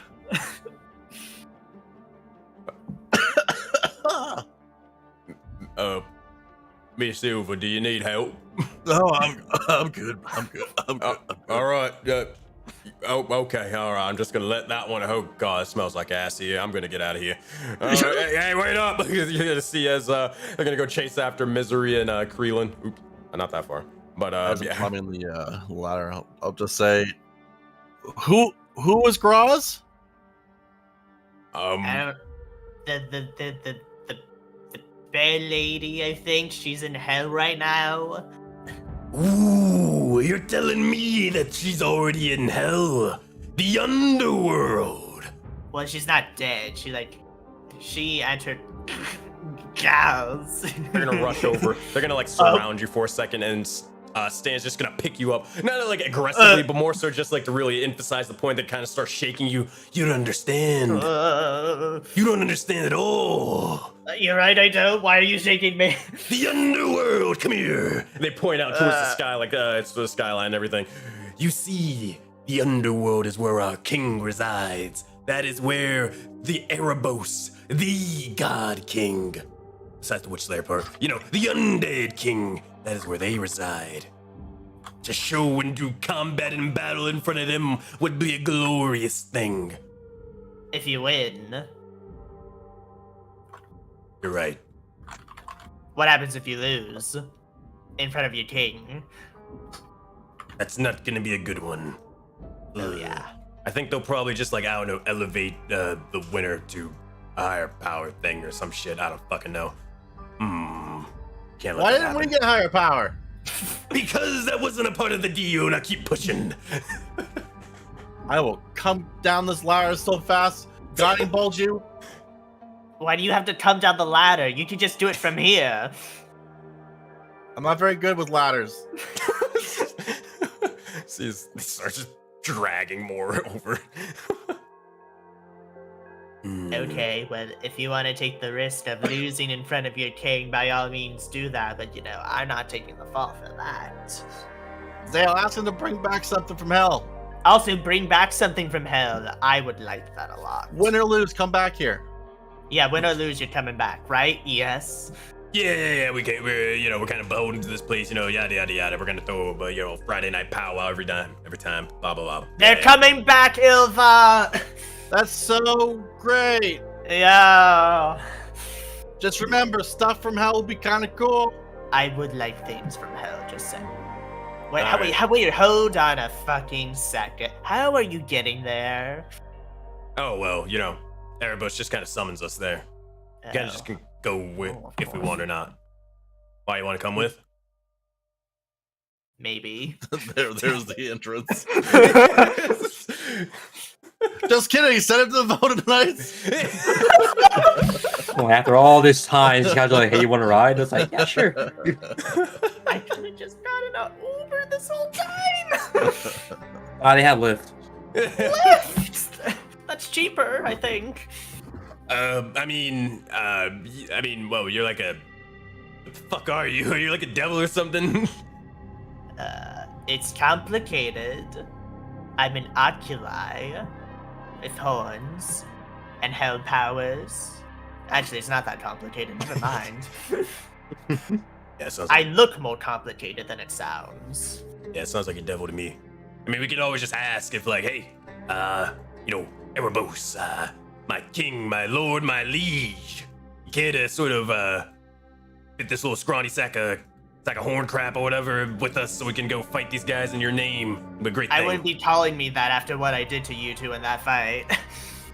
Fair enough, I'll lay off the insults, but it's kind of in my nature. Oh, it's in my nature too, don't worry. Tell you what, we'll see what we can do. No promises though, but you're coming with us, and yeah, you can explore that way.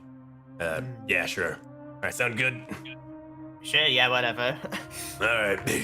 With that, you'll see as eventually you'll look over and Stan. Oh boy. Are they smart enough for that? I don't think so. I don't know. Intelligence check -3. All right. Oh god. 6. All right, now they're not gonna put that. They're not gonna put 2 and 2 together with what Dredd said. But they will look over and they will slowly begin to turn into nothing but, well, flesh, goo, and destruction before they eventually begin to vanish and dissipate. I hope that doesn't happen to me. Oh god. That is disturbing. Boy. Hey, Spinesna, wanna help me forget what just happened and talk to me now? Sure, I can do that. This is definitely an interesting day to say the least. Oh boy, very interesting. Here, those individuals from earlier, the the ones from the guild hall and sorts. Yeah. How do you think they'll be faring in the likes of this? Here, we can walk and talk. I actually have to go back to my workshop. I am 100% positive that they are doing fine, and whoever messes with them, they will not take that randomly. I'm sure if someone even tried to take their stuff, they would instantly fight them. No buts about it. Right? Looks to camera. I assume so. They seem to be definitely a rambunctious crew, rambunctious not, but also a very powerful one in heart and such. Oh, here we go. Catch me, Cornelius. And you'll see as he jumps off. Same thing he did in Rift's Embrace. Let them catch him. Also, I should ask, what did you do to the statues? Oh, what do you mean? Like, I enhanced it a bit. Yeah, how? Oh, are you talking more so like do you want the simple answer or you want the complicated answer? What answer do you want to give? I want to give the complicated answer, but I feel like you would probably lose me halfway through. Well, try me. We'll see what happens. Well, you see, and if you so insist... Oh, boy.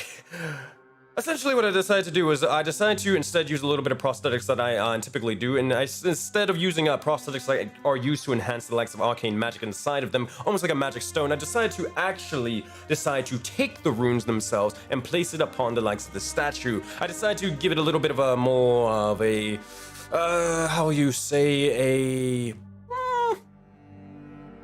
lack of a better term, more punk-ish aesthetic, as they can kind of transform a little bit more from just a smaller statue to kind of really whatever you want. But at the end of the day, it's always going to be the likes of a lion statue. Besides that, I was able to re-enhance it and wire a couple of things together, and essentially I was able to connect it with a little bit of hellfire magic from the likes of any bits of your sort of things that you kind of leave in your person. I asked Bovie for that one.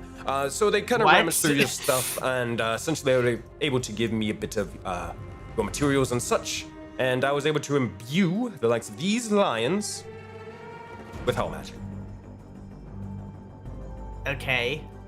I'm gonna ignore that creepy part with Bovie. What does that mean then? What does it do? Oh, essentially you pull your power from hell. Essentially, you can pull more power from hell, and you can summon these individuals whenever you see fit, as long as you have said power. I see. Now, out of game, essentially, I've already explained it to you, correct or no? Nope. That's why I'm asking now. Alright, I got you. So essentially, here's how it works. Once per day, you can you can summon your lions and all that stuff, right? They only last for, I think, is it an hour? I think they last for like 10 minutes. Oh, I gotta check the actual item. But they last however long the actual item says an hour.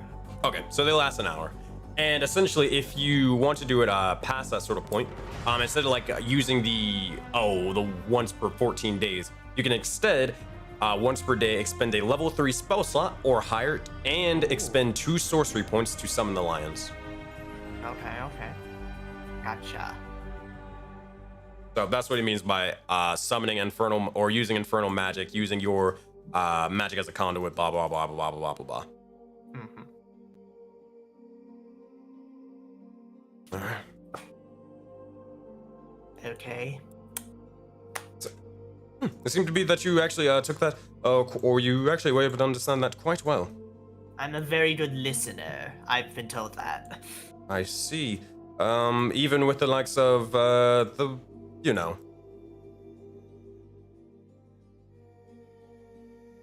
don't. What? Oh, hi, Navra. You just see as a giant robot, a lion, a dragonborn, and a literal devil just walk past. Oh, Jesus. I did not realize that. Oh, wow. And good thing you're not in a bar. He looks at that and is kind of... I mean, he saw Zale. He's now seen the lions, but the spine snap and his funny little crony man here, that interests him greatly. You would see Navro sitting on a nearby stone or a nearby rock, and poncho off, scarf off, hat off, just kind of like looking at the town from an angle outside of the White Tower, and taking it in. And you see a face of wonder on him.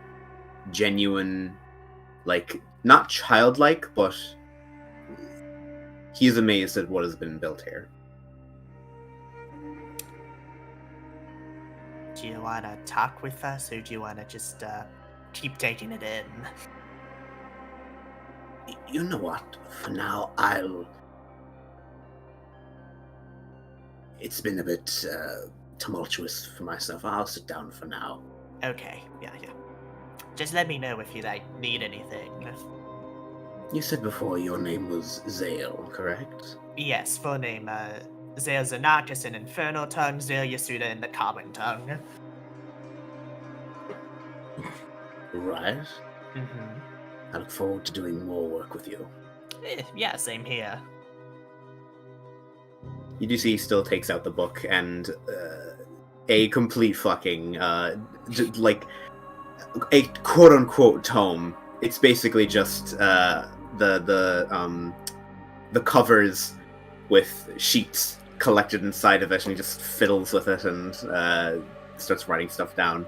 With a piece of coal, mind you, a pretty, at this point, blunt piece of coal. Do you want like a actual writing utensil instead of just a stone? Do you have pens? Pencils? Quill? Yeah, I'm pretty sure we got that. That's what I used. What do I have to do to attain this? I have some if you need any.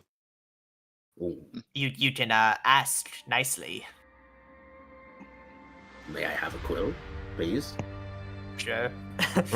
Well, Inquisitor Spy Snap's gonna sort of gonna hold up and toss it over towards you, Navro. Thank you. You two are very kind. Of course. Oh, actually, I don't believe we have met before. You just showed up in the arena. You said your name was Navro, correct? Yes? Oh, my apologies for my rudeness. I am ex-Inquisitor Peace Mindsnap. Don't ask the first name. Pleasure to meet you. I hail from Tahiri, a city named Atolin. I've heard of Tahiri before. Now, I'm curious about you, but what is that behind you? Is that not Automaton like the Nazgul Specialties, or...? Oh, heavens no. This is Cornelius. This is my steel defender, if you will. They essentially help me when it comes to smaller sort of tasks, but they are also my handler and bodyguard. I built them myself. I know a kobold who would love to talk with you. And in addition, I think the work that you do here, this is impressive stuff. I think we might collaborate at some point in the future. It's a match made. Go ahead. The technology that you and others have made in Voden is incredibly intriguing to me. I hope very much to learn as much as I can about it. Knowledge never stops, mind you. Fair enough. Well said, well said. Specifically, we can talk more later, but my specialties are... Though I like building things, weaponry is one I like, but I think my speciality would probably be enhancements. I'm what I've heard is known as a Ripper Doc, but an individual focusing on the likes of taking or making prosthetic limbs of the sorts and enhancing them even further. The body is a capable source, but sometimes metal and mechatronics are just a little bit better. Navro looks at his own, especially with the poncho and like basically just wearing the worn to the point of uselessness leather armor that he is wearing, looking at his own fucking tiny arms. Oh. For some, the flesh is weak. I would very much like to look into these enhancements you talk about. Very well, my workshop, and they kind of use air quotes, is over there. We're actually headed over towards it right now. So if you ever need to have a conversation, you know where to find me. Thank you very much. It's alarming to be around so many. Knowing that you people are kind is refreshing. Are Let you me say that not much. used to kind people? My entire time spent here has been with Voden natives and the local wildlife. And even if they're not from Voden, they're from war-torn worlds. It's nothing but hostility out there. I used to have a full head of hair. The stress it got to me. I kid, but it's... In my entire time traveling here, I've never been around this many people. At least in the whole area. There were one or two other times, but things were tense. Well then, as a fellow Voden native, let me make up for that sour taste you got here, even though it's very much justified.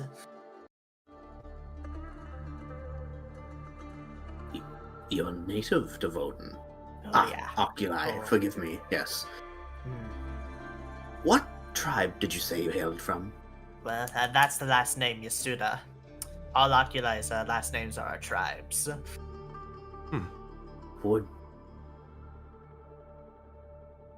You would not have heard of the Bonefeather tribe, would you?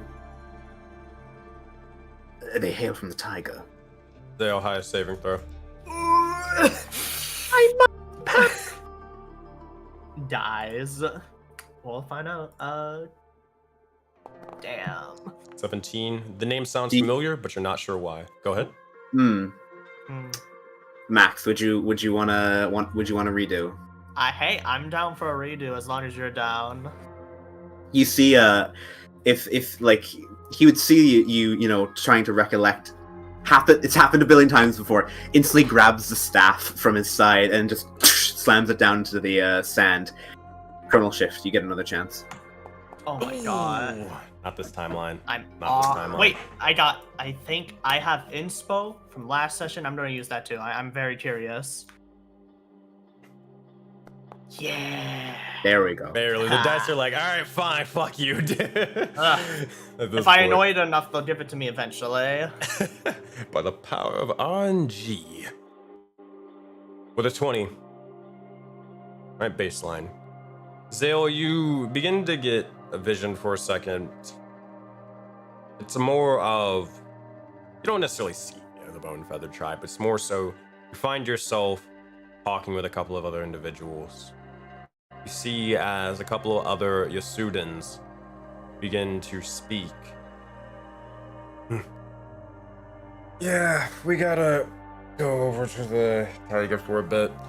Apparently, Astral King's got a couple of shipments and such. We gotta meet a couple of our sister clans over there. Should be good. Apparently, we need to be careful though. A couple of the Vulcan tribes, they're fighting, still going about. Apparently the likes of, well, Iron Bellows and the Bone Feather tribe and such, they're all starting to be at odds for a bit. We just gotta be careful we don't get wrapped up in the middle of the fight, or midst of the fighting. Stand your toes. Alright. I think we're heading out probably tomorrow, so just make sure you got everything ready. See as vision begins to shift and fade before a brief flash, a brief image begins to, or you begin to see burning buildings, red eyes green eyes and more, all attacking one another. They had a mission, did not get completed. Eventually, your senses come back to yourselves, but not much information about the Bone Feather tribe besides just in passing and hearing about a war between them. Oh, I've heard the name. Don't know too much. I heard it in passing. But you have heard of it. Heard the name. Interesting. Good to know. And Navarro goes back to the book. You got it. That, go ahead. Just for reference, whenever just for like, I'm not gonna say it every single time. If ever Navarro's like not talking to somebody, he's writing a spell in that book. Yeah. Oh just yeah, to I say believe something. it. yeah, I gotcha. All right. So with that, eventually Spine Snap's going to be heading over towards his base. But before we continue with that, we go over towards either Phoebe or Sirius. Which one of you two would like to take the lead on what you guys are doing? Any preference? For the most part, I'm just gonna go to my rooms and start creating potions and resting. All right. Going to your room, creating potions. And Phoebe, you're also going to your room as well. Is anybody else going to the room? Their rooms or anything, or not? Yes, I would like to clean up and just do, all of the things that D&D characters never actually do during the game, like taking care of the self and like washing and like changing clothes and all of those things. Don't need to. Right? Don't need to. I'm wasting actually, time. I would like, Could be in dungeons. No, I would like to roleplay my pooping session. Oh god. This is not Tales of Siglasia, and you are not Zug, so... Oh no. Roll to wipe. Goodness gracious. Misery, you're headed over there. What? Real quick, just to make sure. Just so, like, we're still gonna go in the order. Creelon, was there anything... Where are you headed? Just so I make sure I got this right. Or are you about to have a conversation with someone to hear? There may be a conversation, but there's been a lot of changes at the home base. So the first thing I'm gonna do is fly up maybe about 80 feet high and then do 2 UAV passes around everything. Because I need to relearn the land. Things have changed. There's new peoples, new folks, new buildings. I'm gonna do that twice over and take about 10 minutes to do that. If I see anything new and different, I'll note that down. But on the second pass, I'll look for a figure who has a pointy hat. He doesn't have the hat currently on, but no one else gives a shine as much as he does. All right. Have to put on a hat when airplanes are going near, so it doesn't, blind the. Oh my god. Blind the pilot. I'm blind. All right. So Can't go near. Sorry, go ahead. Yeah, so Creelon, you're gonna head over to Navra. So we're gonna come back to that. All right. So as you all begin to head about, you'll eventually see as begin to continue onto their base or your base, and a bunch of the builder spirits are actively building multiple things, enhancing them forward, and really just bringing them to another level. With that, I want to give a special shout out to In for being able to make these maps because they're fucking fantastic. But this is what you see. All right. Oh, Mako's not there. Bye. Oh no. All right. Eventually, you'll see as a couple of the individuals, such as Onyx, Fate, and Sulthan, are making their way into the likes of the base, but you all can kind of go your separate ways. Let's start off with the likes of... Wait, what the fuck? How dare they? They freaking didn't have Sirius. How freaking dare they? All right. Holy shit. There we go. So, I have as this is sort of happening, Sirius, you can go to the likes of your room, as you were sort of saying. Same thing with you, Phoebe. Your room, Sirius would be, I believe, right here, the star one. And then Phoebe, yours, I believe, is over here in the top The left. goth one. I'm wondering, like, where's the door? How do I get inside? Oh, the door's right here. Where Bill Ray is. Like dorms or a hotel. Oh man. But as you do, I will drag Miss Phoebe for you. And which one you guys want to go with first? Your choice, Sirius or Phoebe? I mean, all I gotta do is roll for potions, right? Yeah. You want to just knock that out? Yeah, I'll just do that. All right. So for potion making, what type of potion are you making? Potions or poisons? Which one? Actually, yeah, poisons. Hey, everyone's all right with me just like making potions for this, right? No, how dare you even consider making health potions to help us stay alive? I you hate monster. liquids. I hate liquids so much. I can make them in a salt. I game. can make healing like fruit bars or something. If that's your preference. Fruit bars. Fruit bars. Could have made them first. God. Yeah, I'm gonna make healing fruit bars now. Consider it, bro. Holy shit. That's Alright. herb. So, good. question. Sirius, are you proficient with herbalism kit, poisoner's kit? What tools are you proficient with? Fine if you're not. I am proficient with the thing that is a.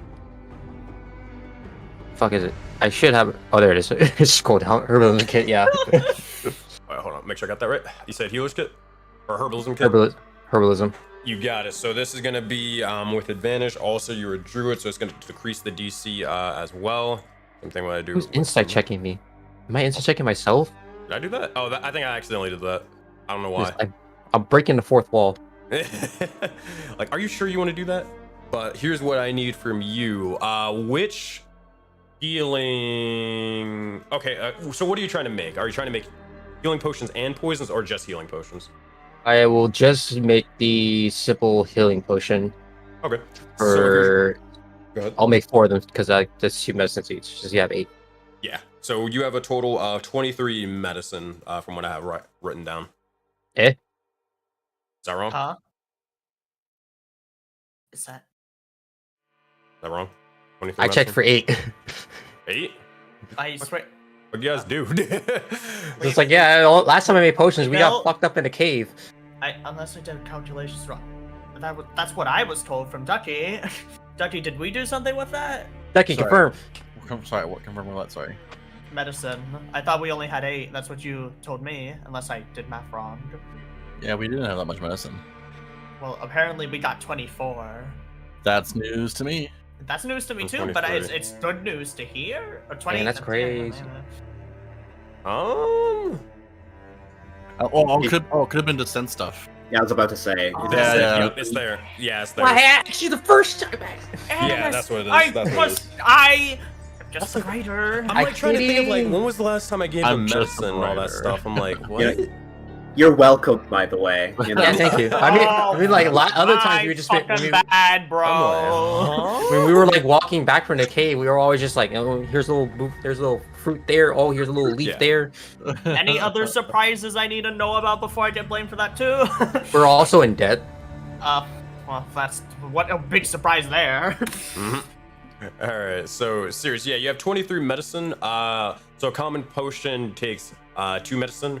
Greater is 4, superior is 8, supreme is 12. The DCs increase obviously. The higher Yeah, ones you I go. have the chart here. Oh, perfect. I will make 2 greater healing potions and 4 common healing potions. All right, let's get to rolling. Jeez. So that is I'm rolling this in my proficiency bonus. Yes, and you're doing it with advantage. Okay. Let me just. Can I just copy and paste this roll here? Or is Hang on. it with advantage? No, never mind. Not advantage. Not advantage. DC is just lowered.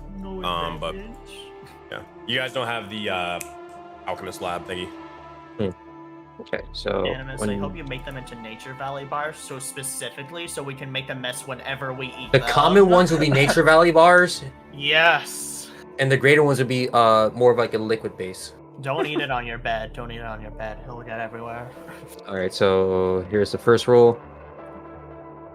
22, good stuff. Second, 18, still good. third, Yeah. fourth, and I would say those are for the common ones. All right. All the common ones are good. And then now let's go to the big boys for the greater potions. So 2 graders. The first one, 19. A success. Ooh, 9. I will use my inspo for that one. Go for it. There we 21. There we go. That will succeed. All right. And those are all the potions you are making, correct? Yeah. All right. So you have 4 common potions of healing and 2 greater potions of healing. You don't have to worry about having them all in your person. Who do you want to give them to? And all that. I want to role play that. Okay. That's fine. I will give you all the potions. Let me go find the potions of healing.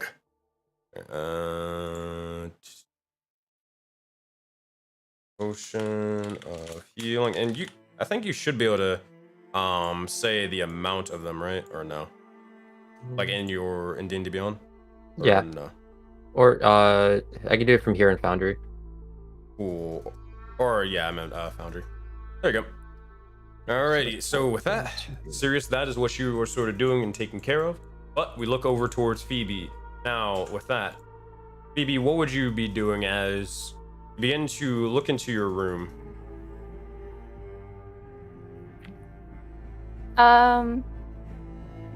I put Nuna down in the little water bowl, and I'm gonna start looking for the Scrying Orb that I stole. Yeah. As you begin to start looking for the Scrying Orb, kind of look over and where'd you put it, and open up a couple things. You don't necessarily find it before eventually you see, and you open up one of your drawers and find the Scrying Orb, but you also find something else. You find feather of the sorts. A raven feather.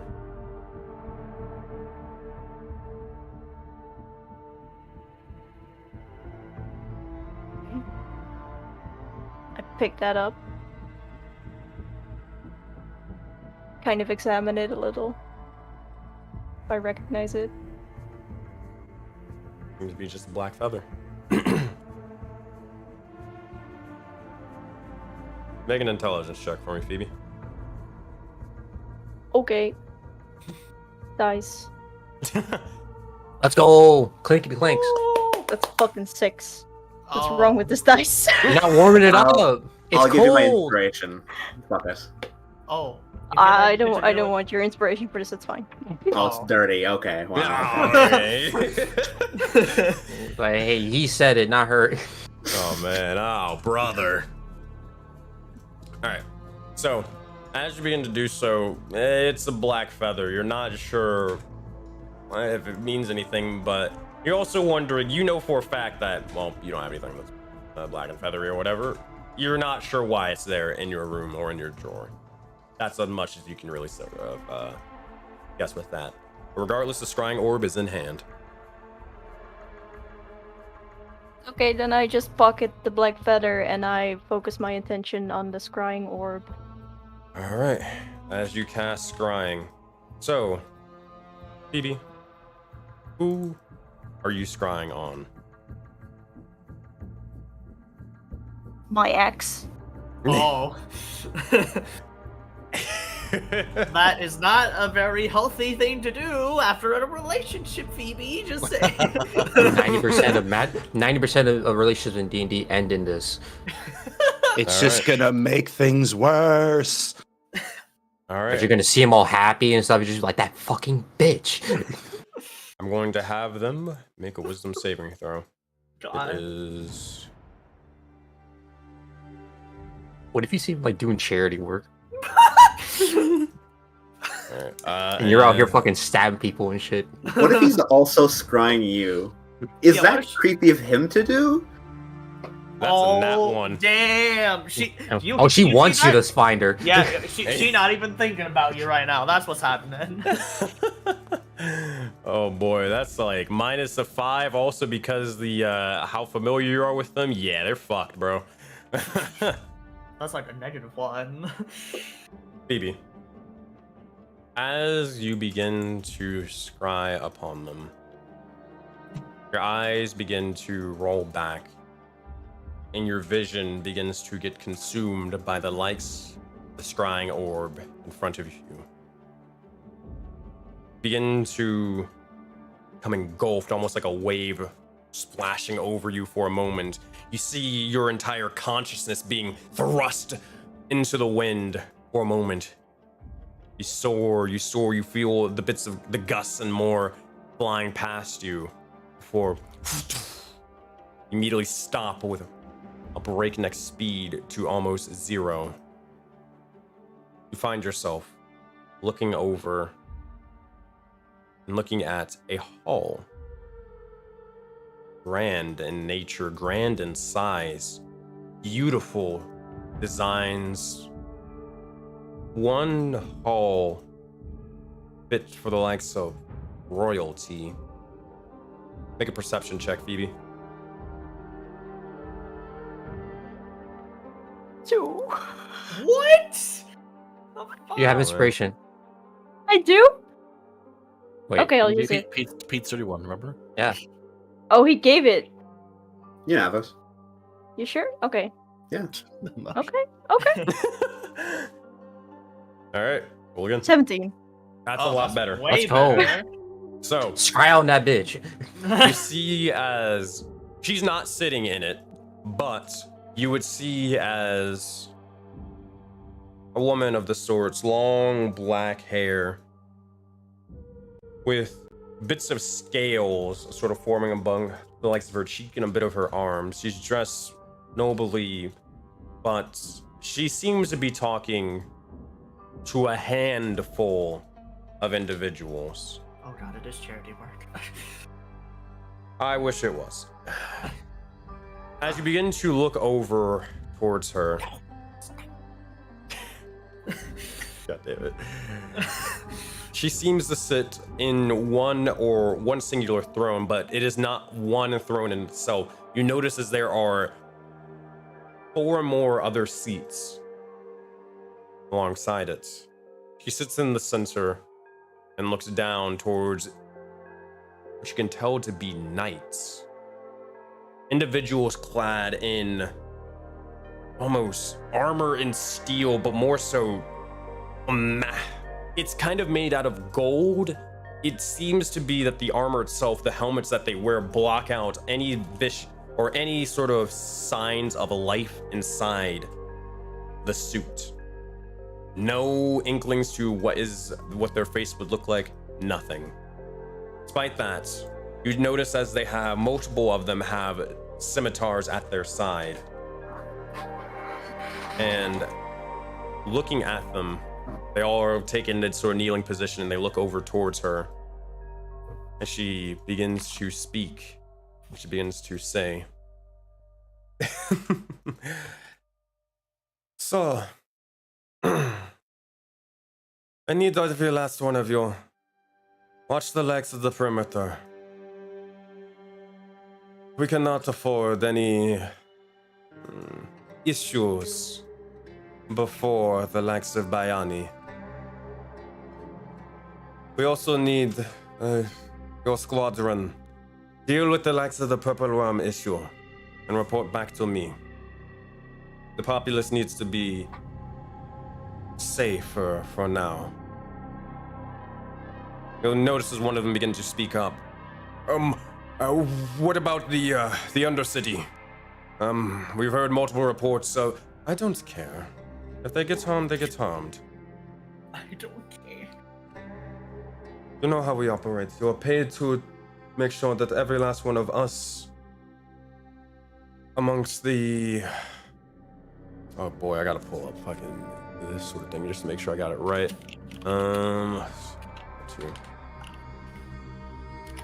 make sure you're gonna need to write these down. This is gonna be important for later. Let me pull up Raven, this. you got your pen? I just want to make sure I got this right. I'm pretty sure it's the sure, but nope, I'm wrong. You'll see as she begins to say, possession, even the Omedans, they'll be fine, I'm sure. But your priority is to make sure that the Lethen, the Ashur, and the Agoran are protected above all else. And I'm gonna write all this down. Showcase, I'm glad you're here. You may get where these references are from. Alright, so Zechin is Zechin. Zechin. I'm also posting this in Foundry. Omedin is Omedan. Lethan, Lethan. And the Ashur, Ashur. And then the Agoran. Oh boy, he gets it now. Yep. Oh yeah. And the Agoran, Agoran. I told you I had to let had to make sure it lives on somehow. Okay. I see. I know this now. But Yeah, I totally know what's going on. so as she mentions this, look over and she'll begin to continue in saying, so, you all understand your tasks. Deal with the likes of the Purple Worm, report back to me. Make sure that the populace is safe, and make sure you do it fast. We will be making our departure soon, but I have to take care of a couple of things. You all are dismissed. Leave now. And you'll see as she begins to sort of motion the other individuals away. All right, Raven. Ooh. These are going to be some of the biggest checks of your goddamn life. Ooh.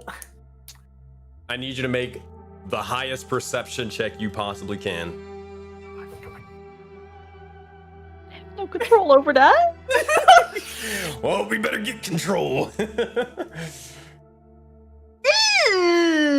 Oh no, girl. 6. No. Raven, we can't see your rolls. Just lie for like once. No! Just this one time. Listen, Say you got a it's nat 20. trust. It's the trust. I got Don't you want That's this? the DM. Come on. Don't you want this? The DM is the one who should be cheating all the time. They're the ones who cheat the most. Oh I don't know my what you're god. talking about. I have no idea what you're talking about. False We lies. do. Anywho, no, I'm kidding.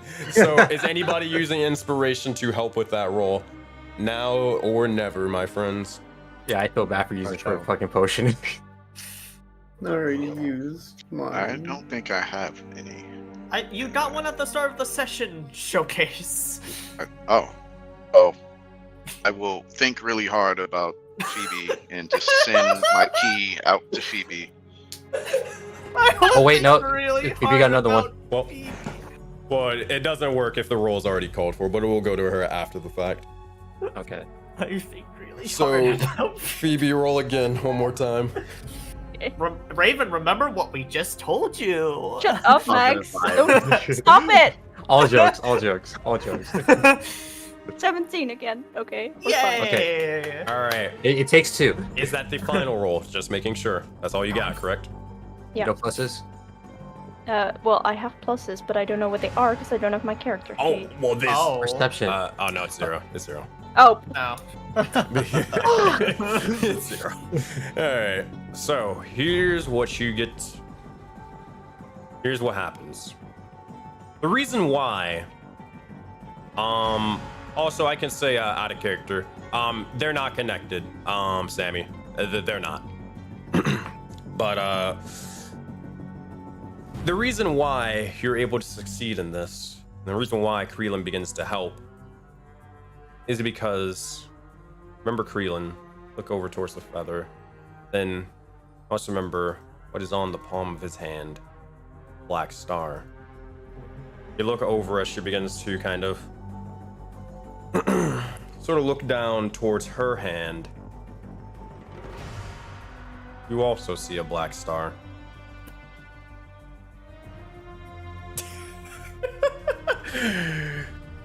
Camera reaction is all I need. As this is happening, you begin to glance in the corner of your eye. Figure watching from afar. They seem to be or have scales of the sorts red in nature. They're kind of looking, almost clutch behind the likes of a wall, but sort of grabbing the likes of it as their claws, these almost red draconic claws, are sort of piercing the likes of this thing. And grit their teeth. And you see, essentially, oh boy, do I have it? Oh, it's fine. But a red dragonborn individual looking over towards this woman in anger, writhing fury.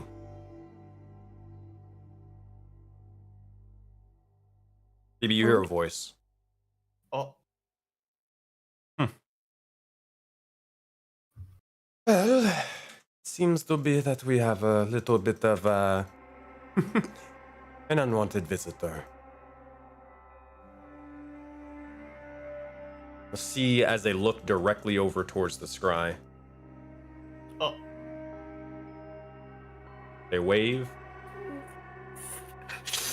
The scry ends. And you were sent back directly into yourself. You nearly fall back from the scry as you find yourself directly in the chair. Nuna sort of looking over towards you. Phoebe, what do you say and or do? See how it fucking is, bitch.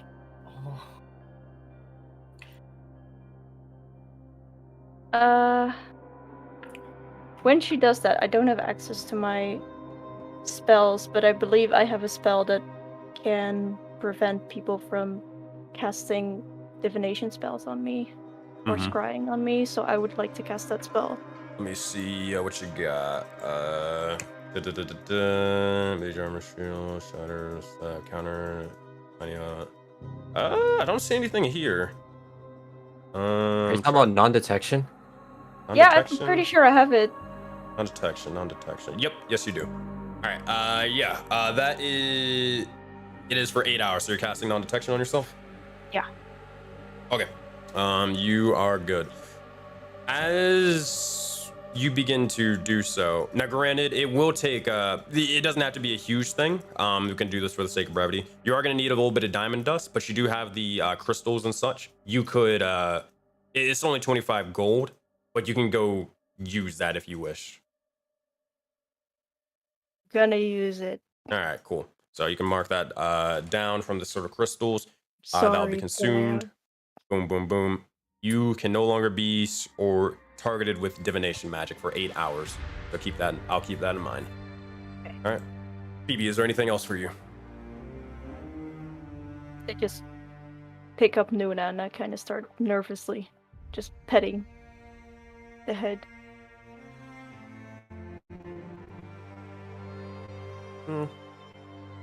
What's wrong?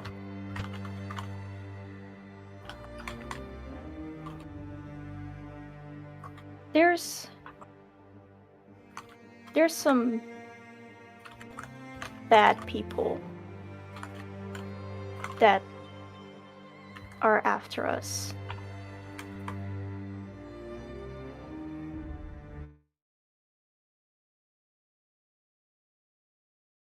Are they bad people? Are they trying to hurt you?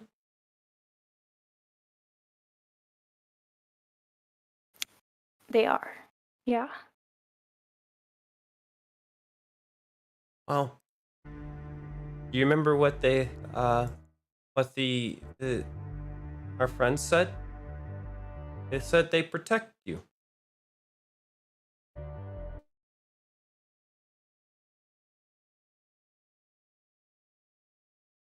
Well,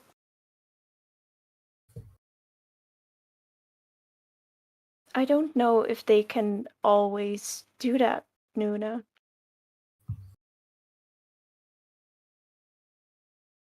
Well, why not? I got turned into an ape, and I can protect you. I can just ask Sirius again, and I can do that.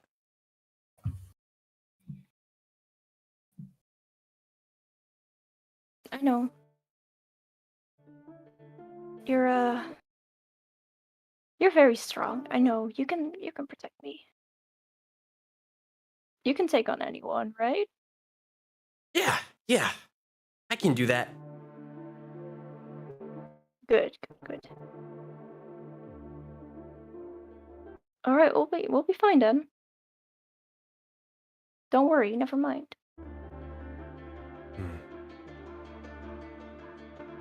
And I'll just kind of put her in my pocket, and then I'll walk back outside. Sure thing. Also, since Barbot wants to die on us, here. Just do the Foz thing. Just smack it. Here. Just raise up the backhand and it knows, like it'll straighten the fuck up. Exactly. Here, I'm gonna do this and see if this plays. All right, Terry Bot, come in clutch. Can you do it? While we're doing this, quick reminder to stream: please do not spy on your ex. That is very bad. Thank you. Spy on your neighbors. Yeah. It's only bad if they find out. Oh, well, she found out. So I fucked around and I found out. Just unlucky. You guys in chat will be fine. Okay, here. So since Barbot wants to, fuck around and all this other stuff, let me do one little thing. And let me fix this. Ban him. Kill the Kicked. pancake. Kill the false pancake. Oh my god. It's because it's Halloween. It's trying to be creepy, but it's just being annoying. It kind of worked, but now, yeah, you're right. It's annoying. Yeah, I got you. Don't worry. I'm working on this. All right, so here.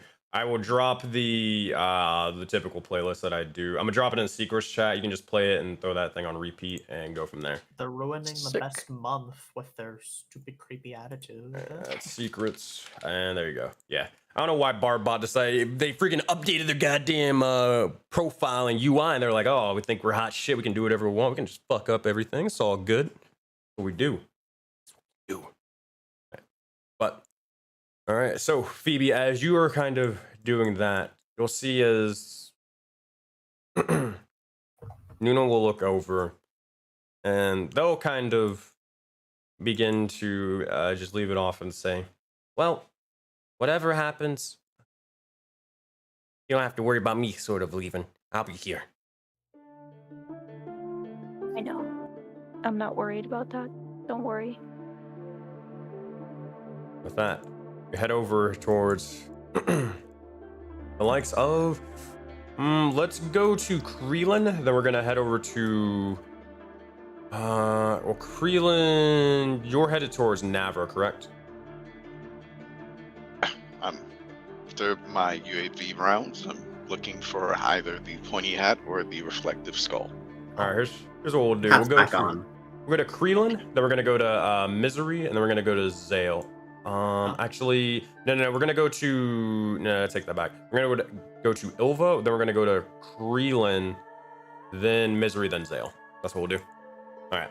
So, Ilva, as you're kind of dragging the likes of this lion still with the likes of Frank, you've been trying to push them away or pull them to, grab them and throw them into the likes of the jail. You look down and it is definitely a smaller jail than you necessarily intended, but it's more so because this guy is freaking massive. But how would you like to sort of do this? Or how would you imagine Ilva's trying to force this guy in? Just like rolling Play-Doh, just keep pushing. Navra will see because Navra's on the scene right now. Navra would see this and attempt to cast Reduce on Frank's body. That's gonna be Oh, huge. thank God! It's so heavy. You see as Frank begins to turn into a normal individual, and as you do, your life is so much easier right now. With that, Ilva, you're able to sort of grab them, and you're able to just sort of push them into the likes of one of the cages or one of the jail cells, and they are not going anywhere. Outside of the jail cells, because when he eventually falls back out, he'll break the cell. Fair. Now, I will say there is a little, it goes in deeper. So they're gonna have to probably lay down or sit down, but I would say you could probably still fit them in. All right, then in he goes. Yeah, In the I'll oven. say it's a little bit bigger. Yeah, good. All right. Oh, just for clarity's sake, it's the jail's in the middle, so I would have to drag his ass through the fucking thing and then chuck him down there. Pretty much. You'll see as a couple of builder spirits are looking over, they'll kind of nod to you, and they're kind of just bolting the likes of the door over it, prevent them from even escaping even further. That they look over towards you, salute, and continue doing their work. Just close the door, lock it, just slowly start climbing the stairs of how exhausted I am. Just look behind me. Healing word.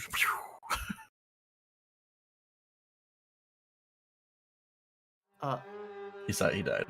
Nah, I was trying to go turn this thingy on. Sorry about that. As you begin to cast Healing Word over towards them, 7 HP. You'll see as eventually the zombified wrestler will begin to slowly form, and they look over. Shh. I'm just gonna slowly walk up the stairs. What? You're fine. You're fine. Hey, get me out! And just close the main Oh my gate. You just hear. And with that, you continue on, and you continue on, never to hear them again. Over with that. Hey, thanks for the reduce there. Really saved me. No problem. It's usually been enlarged, but uncanny to use reduce. The pleasure is all mine. Oh yeah, I feel like I definitely strained something for sure. You're You first. sorry, you're Ilva, correct? Yes. May I talk to you for a moment? Sure. That and he kind of ushers to like the side of the Ooh, privately. kind of that. Underneath the palm tree. I am a practitioner of magic, not the divine arcana of a sort. But I do know how it works, divine magic. And I got something off of you. Usually, when someone uses divine magic, you feel that, the John Hancock, the signature of the gods that born out that magic. Yours had nothing quite like it. Now, perhaps this is curtailing too much into your own reasonings, but someone really has to go out of their way to use godless divine magic. Why? That's very perceptive. Simple magic. I prefer not to use or try to anymore borrowed power. It leads into too many problems, and I'm looking to eventually stay away from it for good. But right now, yes, you are correct. It is not a power granted through the Pantheon. It is granted through a means to an end, one of understanding, and it is not something that I wish to continue using until some point, until I can figure out a way to not borrow it and use what I've learned over the years to my own benefit. You know, I've met many religious practitioners, many of whom use learned wisdom to cast their spells, yet what you've just said shows that you are one of the first truly wise people I have met in Voden. I'm glad you hold similar opinions that I do on the divine. I've met plenty of deities, in Voden. Same, they're Awful. a bunch of fuckwits, yes. Bastards, one and all. Mm-hmm. There are a few who humor, but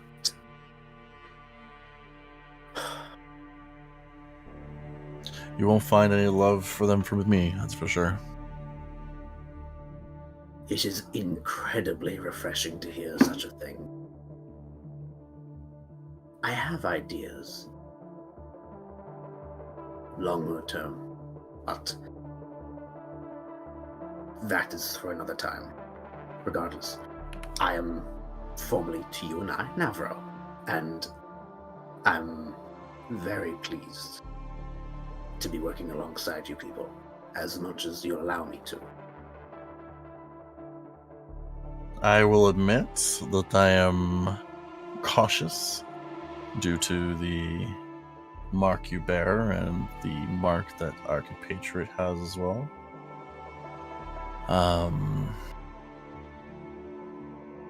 But I hope that I'm not going to be burned in a way. But I hope, just as a precaution, you understand. We've made living arrangements for you, and you are going to be... Your room is adjacent to mine. So, you are not... Then you've made a room for me? Yes, as I thought it might be fitting instead of the hole or the jail. I mean, if you want the jail, I can. There's lots of room in there if you like. But I figured after traveling for a while, you would prefer some sort of soft couch or bed or anything. There's a bed in the room. Jesus Christ, you weren't homeless. You just didn't have a home before. I think that's what being homeless is. Oh, Navro, you are moving up in the world. So for the time being, just because I am usually the overzealous, cautious one in this group, you and I will be neighbors for the time being. It is the farthest left house down the street. Whenever you wish to get ready for bed, I don't know if you're more of a night owl or morning person. I don't technically require sleep. A few hours of meditation is enough. But this is an incredible kindness you've given me.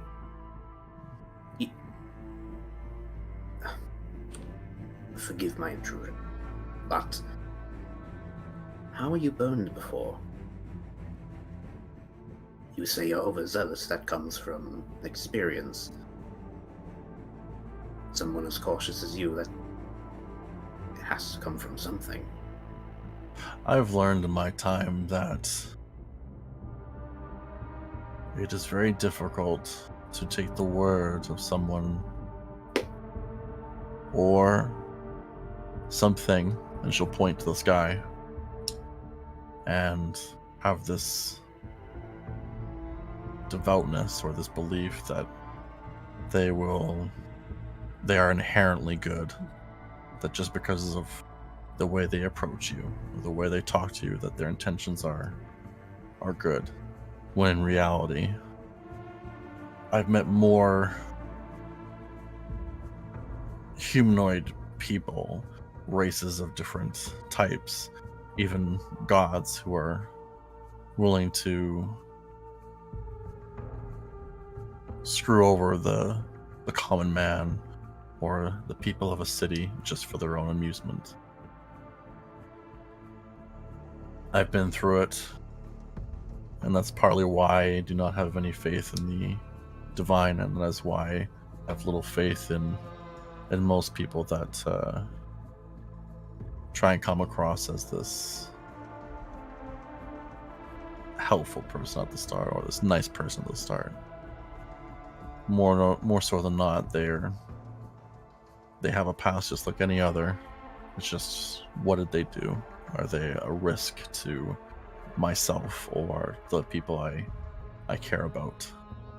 If they are a risk, I would rather them disappear than to risk any harm or pushback into my own goals or to the city settlement's goals.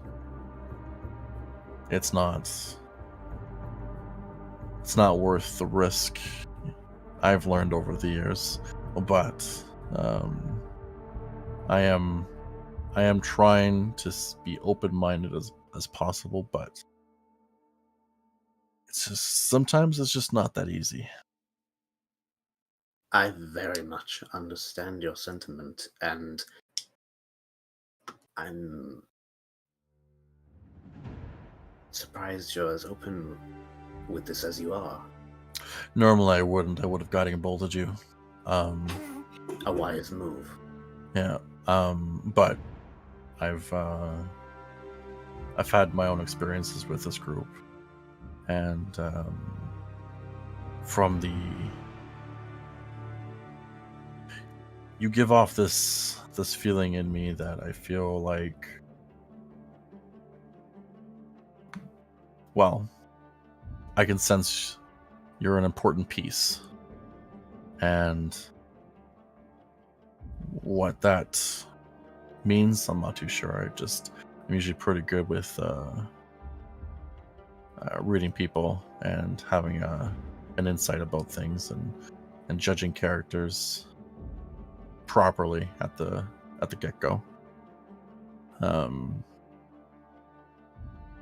So I guess that's why I'm as open as I am now, but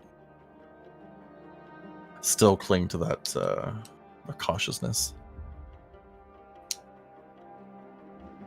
I know that the words "you can trust me" mean nothing, Dick all.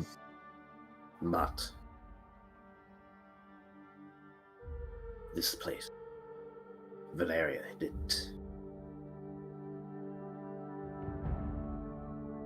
looking at it after that battle, I feel something renewed. And before, I would have been perfectly fine with my death at the hands of the final spell needed to destroy the Starry Ones. Looking at this place, I want to leave something greater. At the very least, even if I am not remembered. And I hope along the way, even if you don't remember me, I can help you too. Help as many people as I can.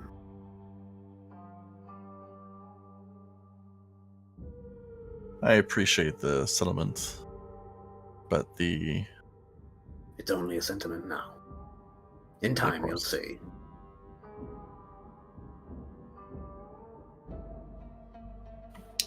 And again, before I leave, I just want to make it clear that I have no intent. Sorry, I have every intention. If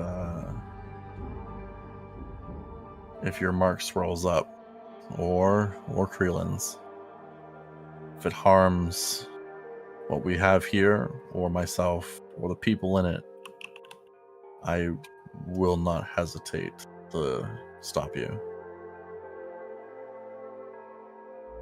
I look around. Is anyone listening? Only question I could ask is, Creelan, are you there and are you listening in? I am not there because I haven't landed. I'm still in the air. So, no one would be listening. May I share something secret with you? Sure. The cruel one within me. Comes that he listens, he hears. The thoughts he has. Indescribable. But this place? His thoughts, it will not come to harm. its fervent defense. Then you should have no problems with me. Don't harm yourself, myself, or the people in this settlement. I care less about the outside world.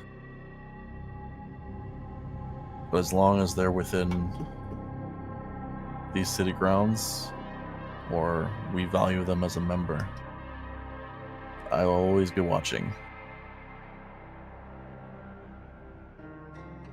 Again, your experience shows greatly. And never walks away. Though he does give that an eye of, like, respect. An immense amount of respect. Mm-hmm. Actually, could I ask Ilva to make an insight check? If you would want to, Ducky? I love rolling those. Those are my favorite rolls, dude. Yeah, that's like the best roll. I love he's it. Monty, hello. Goodbye, Monty.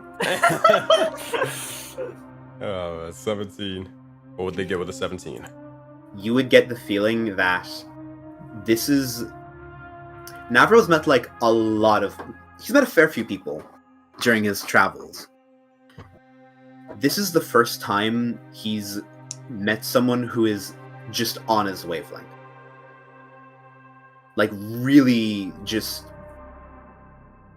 He kind of gets you. Or at least he feels he gets you. As much as one can. And just even an wavering conversation of unsurety was still enjoyable. It's not just a look of respect, it's a look of, like, I appreciate the time you've given me, and I want to talk to you more, just as the person that you are.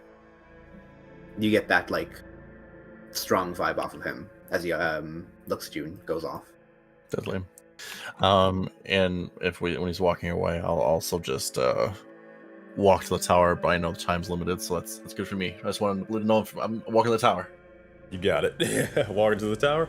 All right. So as we only got we're reaching the later end of this session, let's go down the list and make sure that we got everybody in order what they're trying to do. So before we enact this, so Ilva, you're getting ready to head to the tower and knock out that business, correct? Yeah, for next time. Gotcha. So tower. God damn it. Ilva, tower, and we're gonna go to Navra. Where are you headed? I am going to go to where my room would be. All right. My room. Oh my goodness gracious. Oh, you're gonna fucking love it. So we'll handle that. Key card and everything. We'll handle that in a second. And then we're gonna go with we're gonna start with Creelan, and then we're gonna go to Zale next. But Sirius, where are you going? Depending on how long it's taking to make those potions, I kind of will check upon, like, this doesn't have to be really done, like, roleplay style, but I will just check upon everyone to see about heading out at first light. Or after rest, not first light. There's no first light here. Mm-hmm. All So right. There was something I did want to do in my room, though. That's what I meant. Sorry. Yeah, I got you. Don't worry. I got a list. Oh, are you just like? I'm just collecting the list of like what everybody is trying, where they're headed, so then we can knock all these out, and then probably by the end of all of that, then we'll probably be at time or something like that. So, Sirius, make sure I got that right. Where are you headed? What you're doing? The potion was only take like about an hour at most. It's already passed by now. Yeah, I'm just taking rounds for everybody now. Rounds for everybody. You got it. All right, and then Misery, you're headed to your room, correct? That is correct. All right, and then Thebes, where are you going?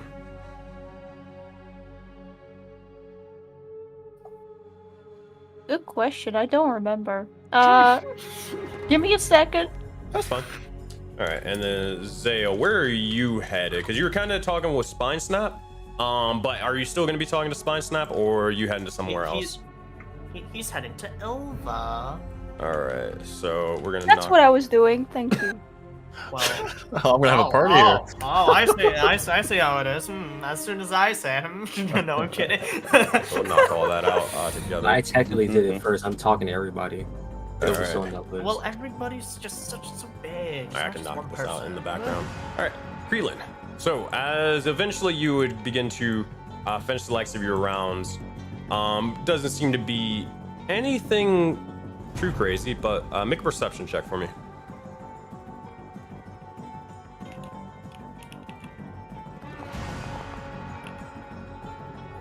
You'll notice as the animals, they seem to be a little bit causing a bit of commotion off to the side.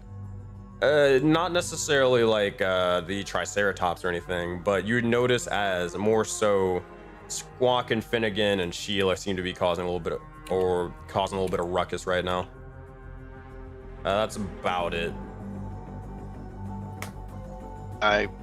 They're still in the air. I will watch them for like 15 seconds just to see if they're going to fight. If they're not, then I'll down. They're more so sort of not I wouldn't say screeching, but making a little bit more noise than usual. It's kind of like if a dog is like whining or something, they typically just don't. It's more of like that, repeating it over and over and over again. Louder. If they're not dying, they're okay. All right. Besides that, Krelin, where would you be headed to if not there? And if everywhere is okay, I'll on the second lap search for Navro. All right. Eventually, as you're kind of flying around, you'd be able to spot them as they're getting ready to, or they're kind of walking in the likes of the little miniature district that you guys have going on here. You see as they're getting ready to sort of, or trying to find the likes of their house before you're able to sort of tail them down. As I see them, stay above them for like 10 feet in the air, flapping, looking down, holding that for just a moment, and then stop all flapping and in a 3-point stance and stand up, not quite as tall, but as tall as I can, and Navro here. Turns It's around. safe. Krelin. While I'd rather not us meet in person in front of Ilva's room, regardless.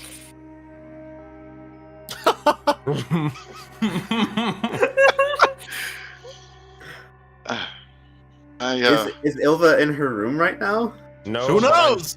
No, but I need. Well, yeah, I mean, yeah, you have no idea. Well, actually, no, you saw her where she was kind of going. She went off the opposite direction. But regardless, I need everybody to check their DMs. Check their DMs. Well. Wow. Wow, There you Sensei, go. you know it's harassment to send things like that.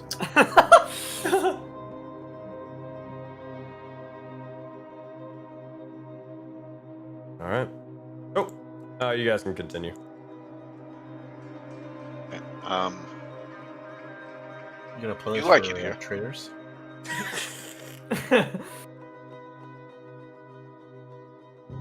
No, I was asking Navro, do you like it here? It's absolutely incredible. Genuinely. When we first got to the Expanse, I only saw a few cabins in a vision. This, I mean, this is incredible. You, yeah. Krelin, you would hear in your head, It's incredible now, but later, it's going to be so much bigger, so much better. This is the beginning, the ground floor. I'm happy to have you along the way, too. Really happy. Yeah, and everyone contributes in their own way. Make it better. Grow. Of course. I do intend absolutely to contribute as much as I can. I am but a humble wizard. But with what I have, I hope to teach possibly a few people what I know, and perhaps even great things to make greater fruits among this little town.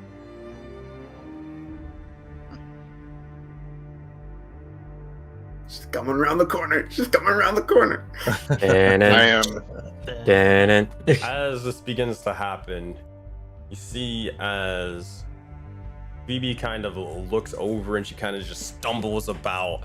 As she does so, you see she's kind of skulking, but eventually you're both able to notice her.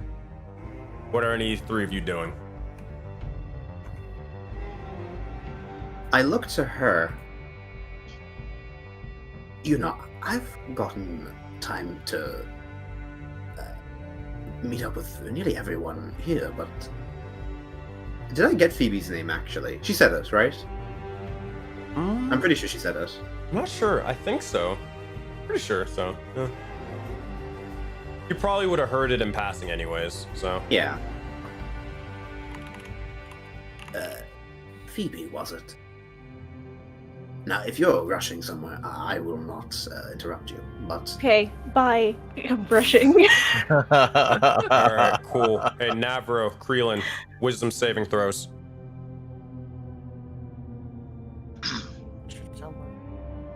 What did you do? This is what happened when you brush off people. They had to make their highest saving throws. No!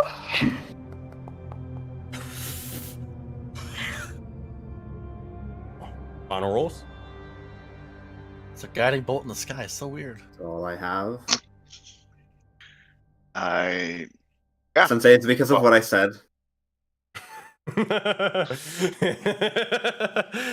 Sammy also says you have inspo, Navro.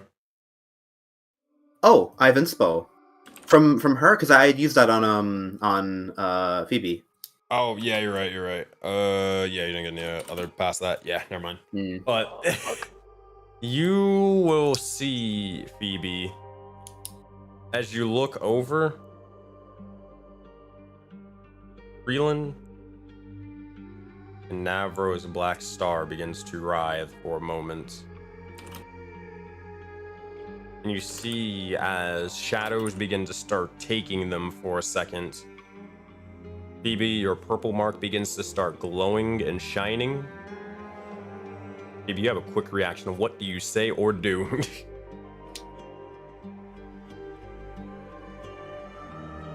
I scream really loudly Oh my god! for both Ilva and Sail, and I misty step as far as I can away from them. Are you? You can misty step on top of the building, or you can misty step towards the farm. What are you doing? Or where are you going? I mean, really can't fucking fly, so I'll just go to the fucking farm.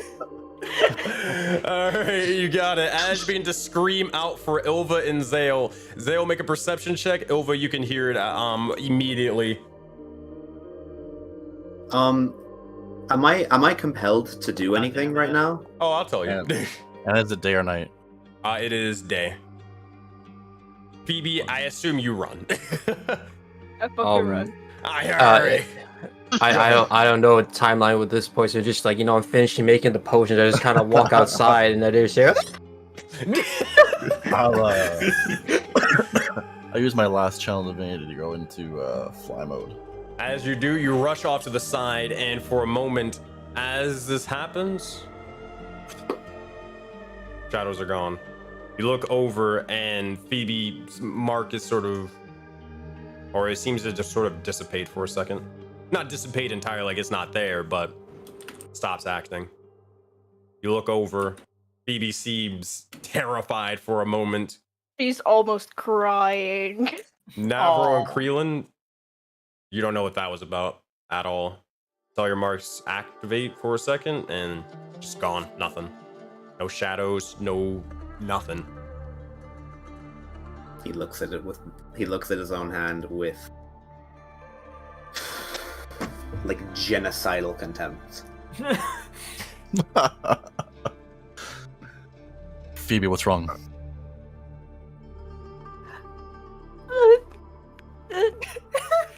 Oh no! No! She just points. No! Oh, she's pointing!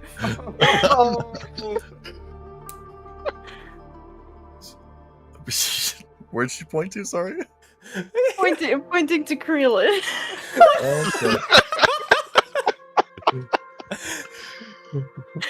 Slowly turn my head towards Krillin. There is fire in the eyes.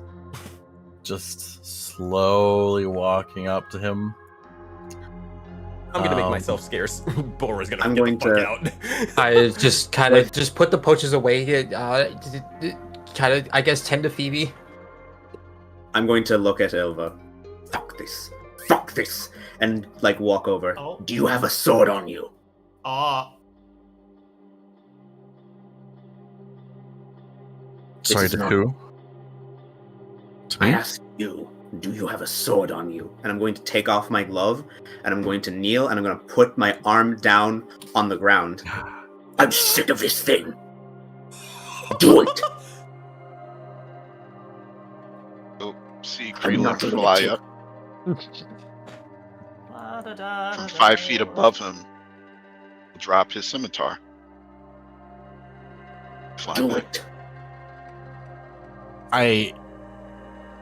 I take out the sword that I have, Mm-hmm. and I don't Thermatology Oh, sorry, go ahead.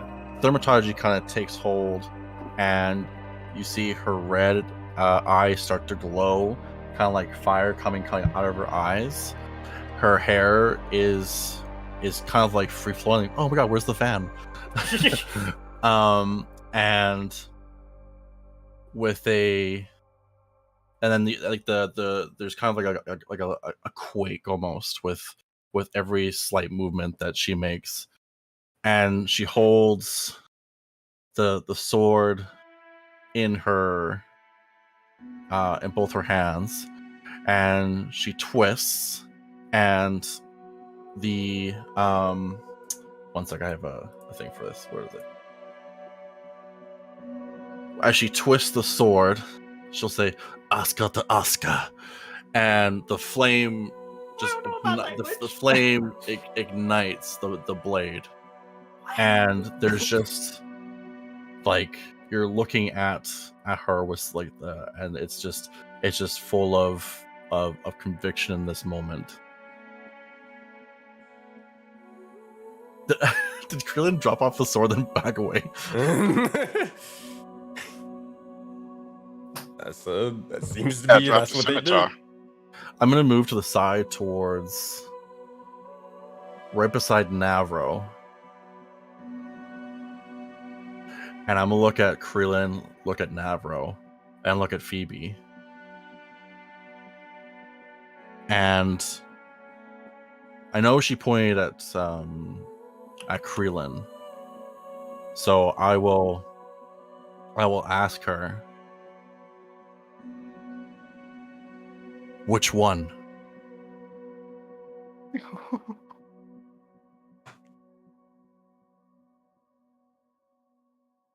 If I am to be here, I'm not hurting anyone.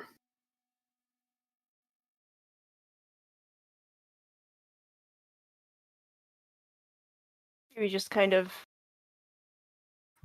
shakes her head, still very much shaking. She's like, not like that, not like that. It's fine, I overreacted. Phoebe, your name is? Yes. You did not overreact. I've already taken another life like this. I'm not letting it happen again.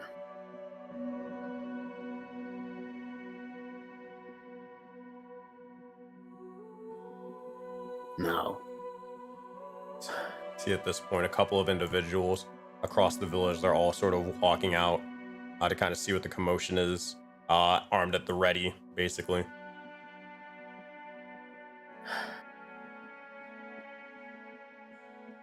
perhaps I overreacted. If I ever lose control, this hand goes. You hear me?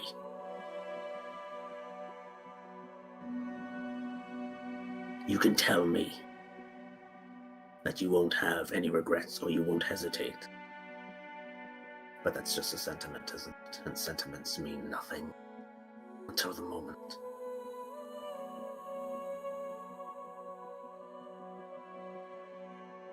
You're absolutely right, Navro. She'll turn off the sword, sheath it, look towards Krelin.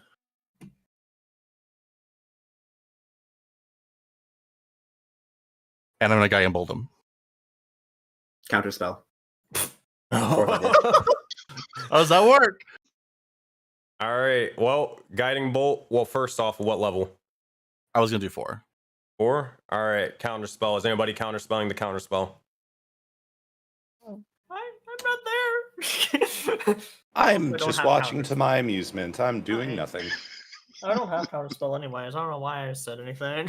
As he is counterspelling, he just screams, Peace for 5 seconds. Peace. You were warned, both of you. With This that, is not the first time that's happened. Navro, what level do you counterspell at? 4th level, highest that I have. I say yeah. As you begin to do so, what does this look like as you counterspell it? You see a how are you readying your guiding bolt? How's it looking when it's Yeah, being so cast? basically I turned off the blade, sheathed it, and while I was looking at you, I turned my head towards Krelin, my arm goes out, a light appears, and just in that split moment, that's when you know what I'm gonna do. Especially since Phoebe called out for Krelin.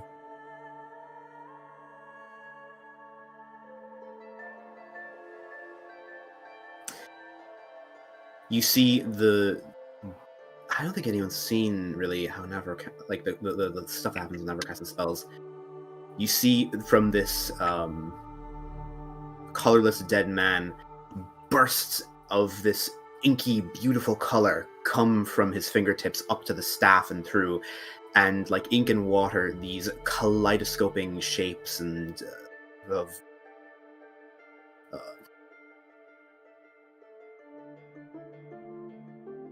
to describe. They envelop you for a second. They envelop around your head for just a split second before immediately going to your fingers, running up along the entire way, and you just get a as nothing comes out. I will maintain my distance, but do not punish him. Please. If anyone is to be punished, it's me. I know better. I will maintain a distance from him.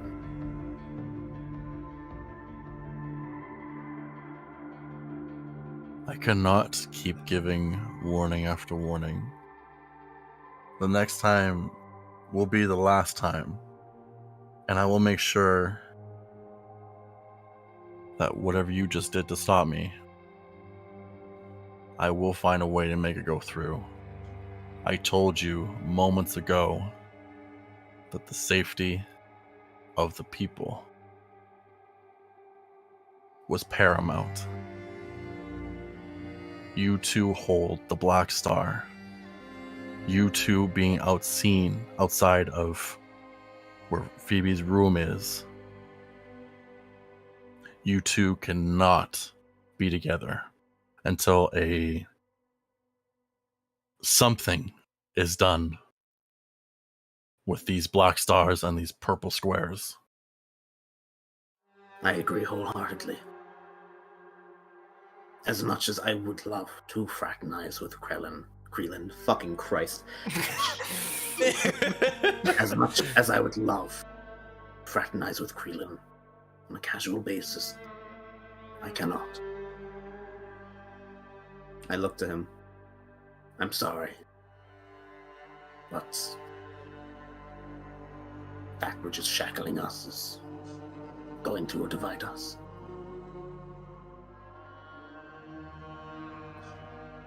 This place will not come to danger. Not because of me. You have my word, Nova.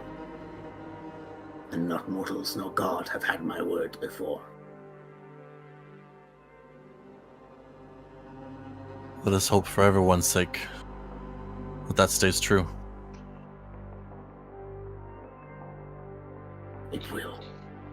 And I move to the side to allow Krelin space to move. Easy enough. With that space, you'll see me step up, and I'm a bit towards Ova. The sidest eye possible, dude. You feel like her presence right beside you, just glaring at you, almost piercing through your entire flesh. I don't mind harm or death, only on actions, not ideas, beliefs. I've done nothing. In this case, glance at Phoebe. I did nothing. Please.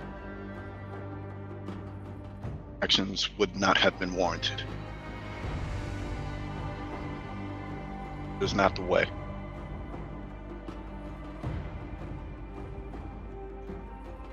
From there, I'll go to my room.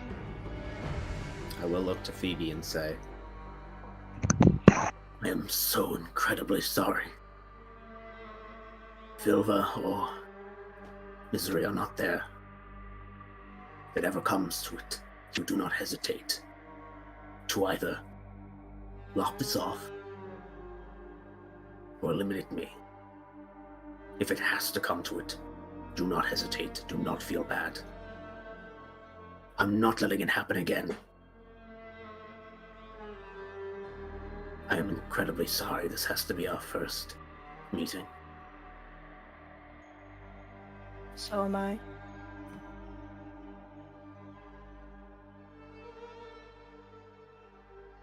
he looks to And you. don't and- worry, I Sorry. won't feel bad.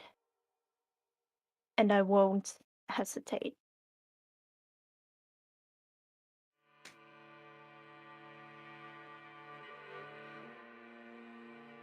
I appreciate that. And Never will go to his room. But as you do, both Black Stars begin to head towards their rooms and more. But Misery, Krelin, Sirius, Phoebe, Ova, Dale. Wait, I'm Go. there. Yeah. I'm talking over there. Said you were there. I'm not on the map then. There you are. Like I can't see it. No, I can't see it. Really? I'm on the village map, not the townhouse or town area map. No, I got you. That's better. Yeah. So you'd be I there. I just came late. Hey guys, what happened? No, I'm kidding. But what would either of you, you individuals, like to do? I'll move Krelin.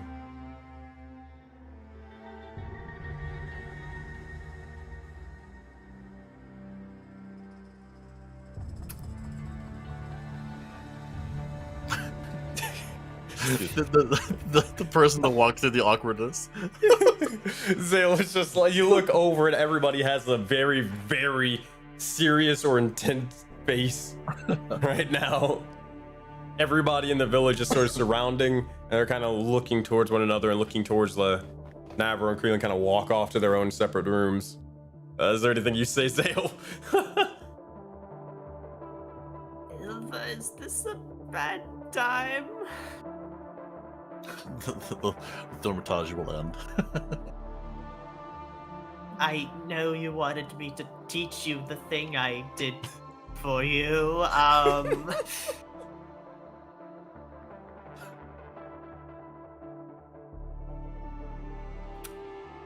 I'll just slowly just walk towards Oh no. the direct. No.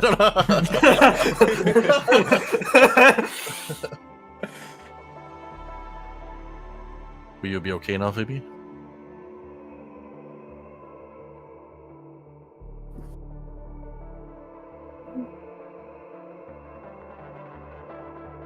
Yeah, I think so.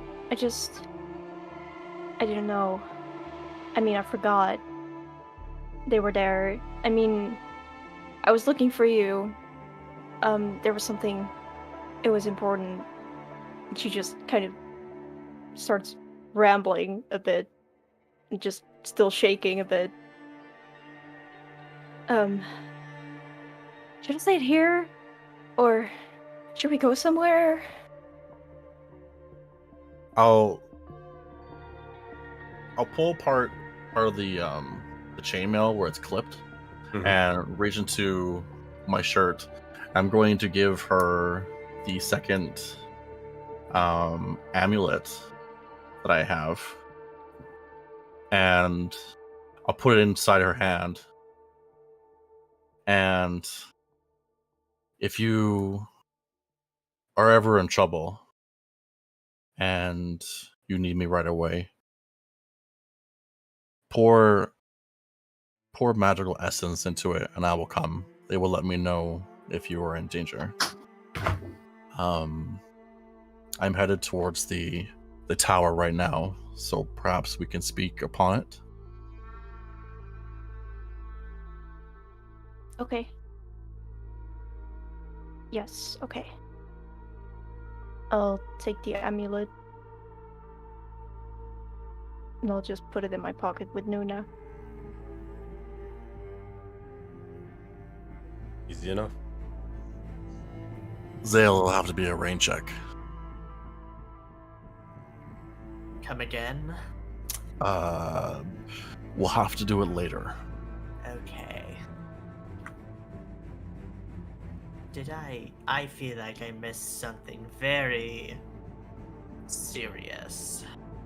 I'll just kind of go towards Zale and put one of my non-marked hands on his shoulder.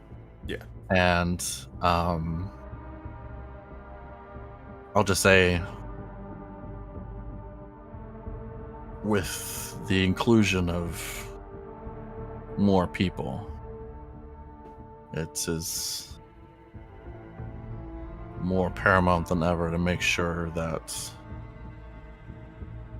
everyone here feels safe and secure. And right now with these marks, it poses some difficulty.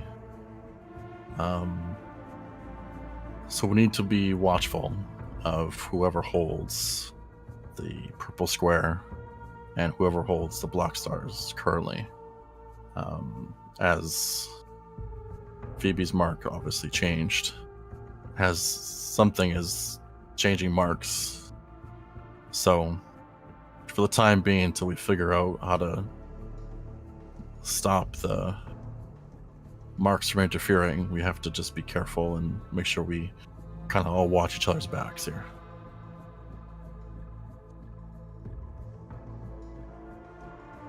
I see. So yeah, of course. What have I ever let down before? Nothing of harm will happen to any of you. And she'll just pat again. Good to hear. And just start making my way to the tower. You got it. Again. Yeah. As you do. Phoebe, are you coming with? I will also walk past Sale and then look at him. And then just really quickly go in for a hug. Oh, he'll hug back. Is everything? Oh, I see.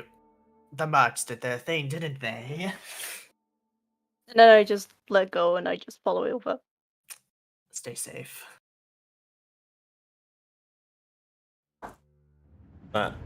Phoebe, Ilva, you begin to head towards the likes of the tower. Misery, Zale, and Sirius. You're left in the likes of, we're going to call it Town Square for now. A bunch of the other individuals eventually begin to kind of return back to the likes of what they were doing and more. What are you three doing?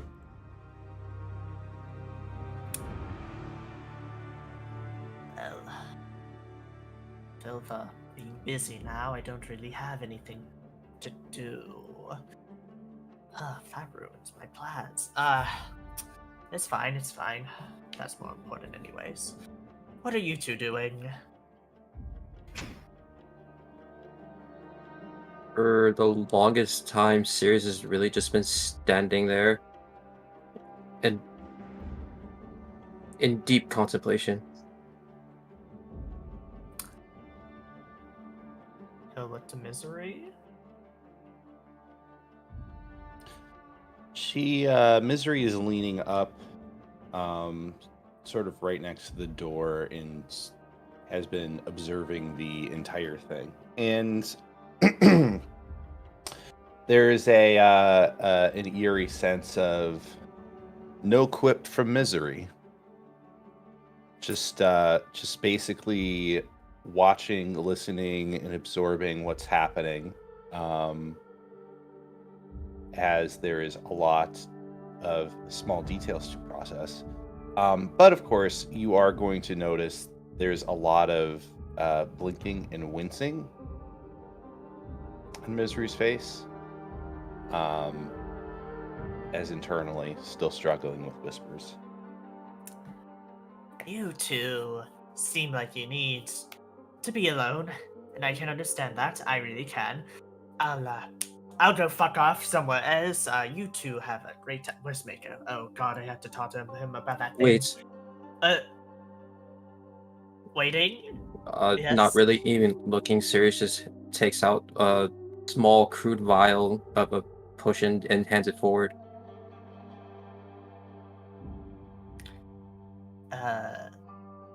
Thank you. Remember what it's for. I can take a wild assumption to assume what it is for.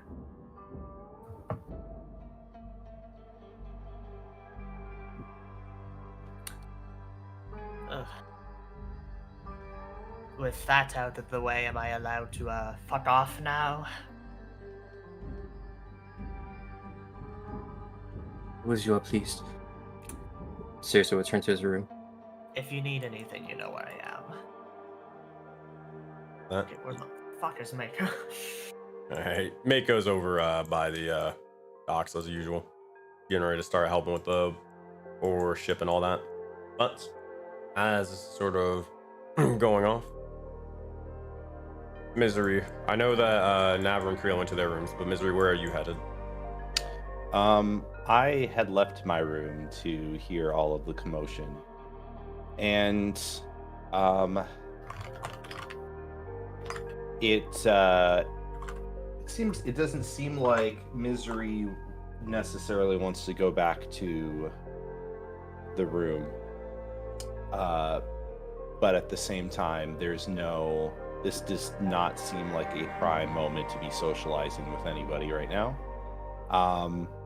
So instead, she's actually going to go to the watchtower, and she's going to just spend some time up there just kind of watching and just observing the surrounding as a distraction for herself, maybe as maybe a way to, because part of it is the four walls that make up her room seem to be making the whispering worse because there isn't a distraction.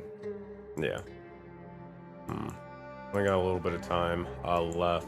We'll knock out Navro's stuff, and we'll probably call it there, unless we have a little bit of time for Phoebe and Ola with the tower. That sound good? I mean, I don't know. It might take a little longer. I'm happy to pass the torch for Navra and someone else if that's cool. The thing is, I wanted to cast the spell, the funny spell, Sensei, which might be a little bit. I don't know what you. I'll probably be a little bit. We can hold off on to that to the next session then. If you're doing what I think it is, yeah. Yeah, I will say Navro. No one's in their rooms in the little perimeter. I don't know how sound blocking they are. But Kobza and Navro are fucking going at it right now. Well, you can step in your room and you can relish in this luxurious establishment. He shit. Is it my time now, or is it Well, it's just like if there's anything like specific that you want to do besides like the little spell, like anything specific. Navarro feels like on the couch for a second, and lies on the floor because that is what has been comfortable for him. He does not truly feel comfortable on soft couches yet. Don't worry, we'll line it with sandpaper for you. A couple gravel bits in there, and just stare at the ceiling while Kabza says, "You could have been fucking free, but you didn't do it, pussy."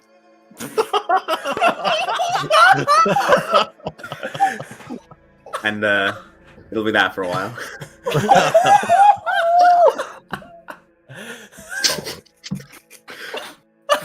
Comedy. And with that, we head over to Phoebes and Ilva at the tower. What's it like calling yourself pussy? I don't know, man. It's clearly something. Oh man. Well, Alright. for reference, Kabza is calling Navarro. Yeah. Yeah. Alright, what are you two doing over here?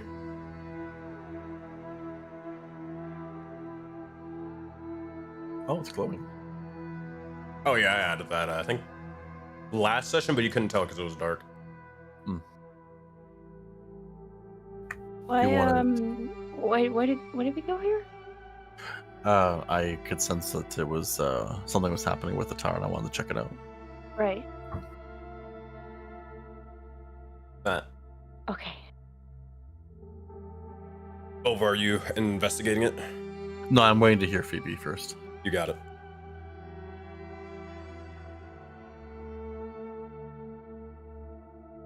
I'm sorry, I almost forgot what I wanted to say for a second. I was doing something. I was using some divination magic, and I'm afraid the person I scryed on knows I scryed on them. And I don't exactly know how dangerous that could be for us, since they are a very powerful person.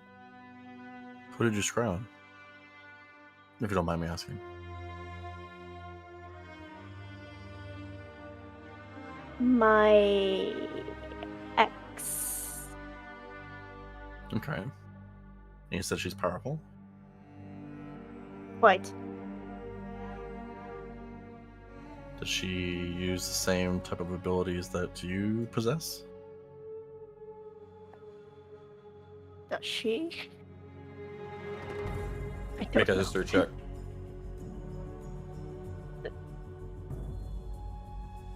Winnie. When you needed it the most. Oh boy. Oh, you want lore? Oh, you got lore. Phoebes, as you begin to have memories start pouring in for a moment, you find yourself flipping through tome after tome, page after page. Books, learning of the arcane and such. You have a smile on your face, and you look over towards her. She's intrigued, inspecting. She asks questions. She looks towards you for guidance. You taught her magic.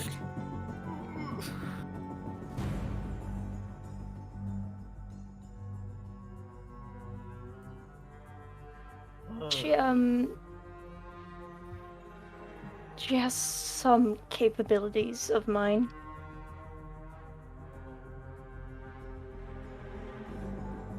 Okay. So I suppose the magic part is not the part we should be worried about. What we should be worried about is the amount of political power they have. They're in a higher standing. They are. While you were scrying, did you see where they were at? Yeah. Is it Was a it- palace? Sensei?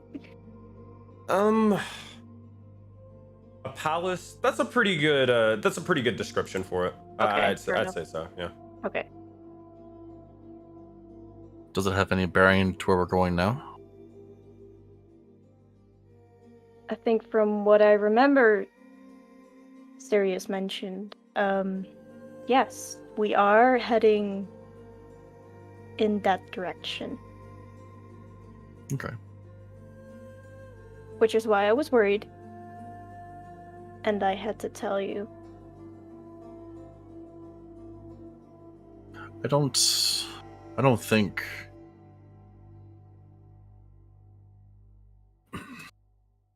I've only used scrying a little bit in the past, but I can't recall them on a failed scry knowing where it was originated from. Nevertheless, I know we're leaving tomorrow, but I could always set up a private barrier for you for when you do want to scry, so that everything around you is hidden, except just maybe even hide your face potentially, but that way you could scry more safely if you wish to pursue her again, especially if that's where we're headed with after the rest.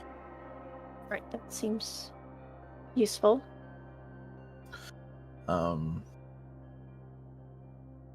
If she holds that much power anyway, and we're going there, there's a high probability that we'll have to confront her in some way, shape, or fashion. Can you think of anything that we should be on our toes for, or anything? Should we handle it in a certain way?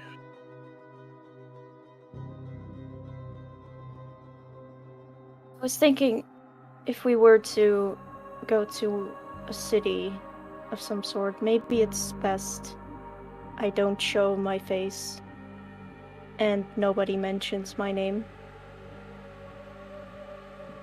Phoebe or the other name you have?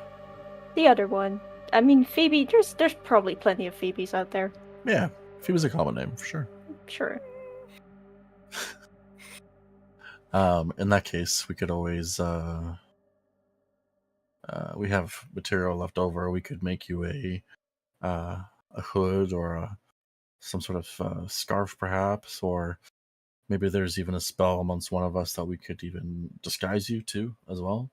On when we start leaving as we pact, we could let them know that not to call you by your other name and just call you by Phoebe.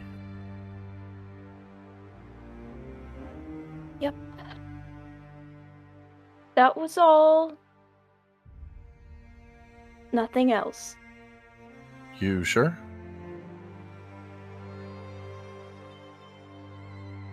Yeah. Okay. You gonna be okay to go back by yourself, or do you want me to come with? Maybe Zale's still on the streets there. I'm fine. I just got freaked out for a second. Yeah, gotcha. It's fine. Nothing really happened. I should be fine. I'll go back by myself. Okay. And just remember about the amulet too. So even if I'm not near, if you use magical energy, I should be able to receive it. Okay. I remember. I'm leaving. See that shit?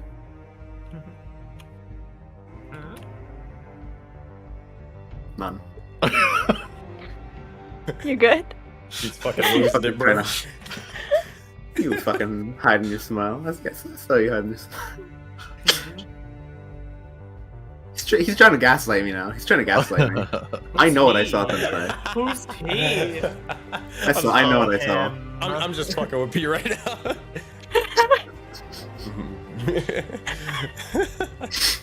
Oh man, it's good said you. It's not.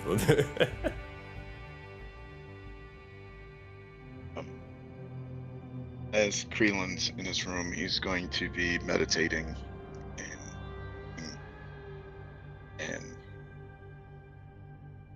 quietly just thinking. Take a second to look at his palm, his mark, and the other hand, which is grabbing the trident, spin that around and place that back on his back. Gonna look around and look up and it's new. Improvement. He'll fly up and open up the trap door. Will lead to the roof. Close the trap door. Go to the edge of the wall. Place his hands on the edge and just look over the city. As you do.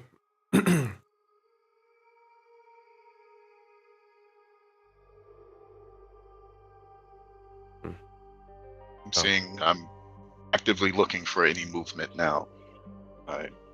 Phoebe walking. Always. Well, I'm always watching. I'm always in the sky. Does not make that any less creepy. Oh man, just flying around, just skulking about.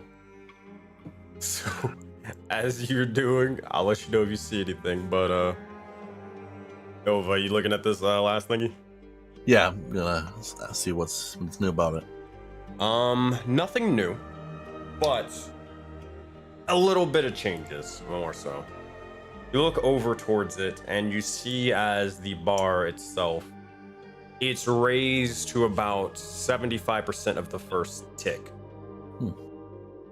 Lots of progress, whatever it has. Seems to be that though there's progress, seems to be getting ready to skyrocket soon. Looking over towards it, seeing a bunch of the crew drawings and such. A lot of them almost predicting fate. It shows the Kindred Spirits heading off into the deserts to find the likes of many things. From individuals, cities, materials, and resources. But also truth. Looking at it, it seems to have a bunch of soul shards connected to it. But up to you to be able to prepare for what's to come, especially with what had happened recently, whether you'll be able to trust not only one black star, but now two in close proximity. With that, you all are, for Soulbound, you guys are at 73 soul shards at the moment out of 111. Ooh, nice. And there's 555 total, but 111 being the first sort of tick. But that being said, Ova, as you look over towards it, is there anything you would say or do last thing before? Have the symbols changed on the back? Symbols changed. Pictograms? Besides that one thing, is that one thing that we kind of talked about beforehand? Yeah. Only changes would be those. But besides that, everything seems to be reset for the most part. Reset. And no inkling that... No, I guess if it's the same, but they're just reset. Okay.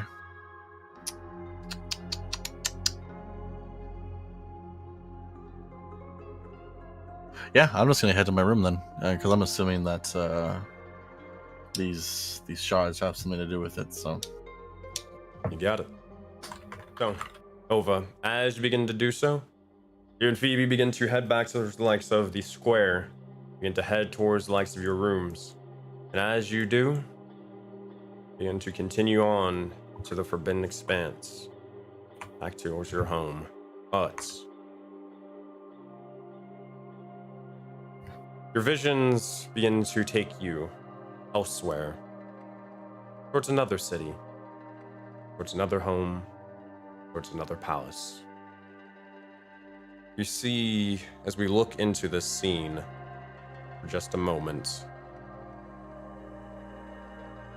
we look towards Phoebe's ex-lover for just a moment. As I begin to speak and look over.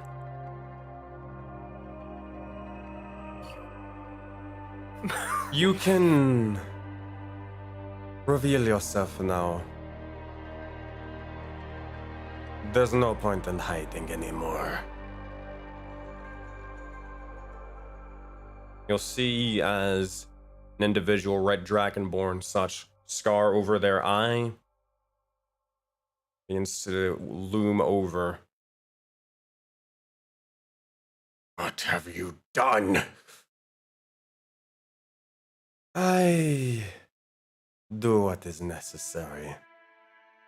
And what I believe is necessary is this. You notice as 10 animated armors begin to start surrounding the individual. As they look over, they begin to grab the both of the red dragonborn grabs both of their scimitars and begin to look over. They find themselves surrounded before. You'll regret all of this. All of this.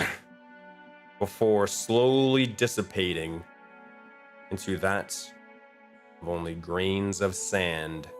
The sand spill out onto the ground before the individual is gone.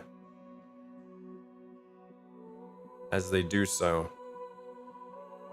you'll see as the woman is irritated before she begins to get out a sending stone. She begins to make a couple of calls. What those calls will be, who those individuals is or are, we'll have to find out next time on Soulbound Secrets in the Sands. Oh boy, here we go. Quick, everyone do a collective flip off to her, please. Thank you. Ritual. Yeah, boy, it's time. It's time.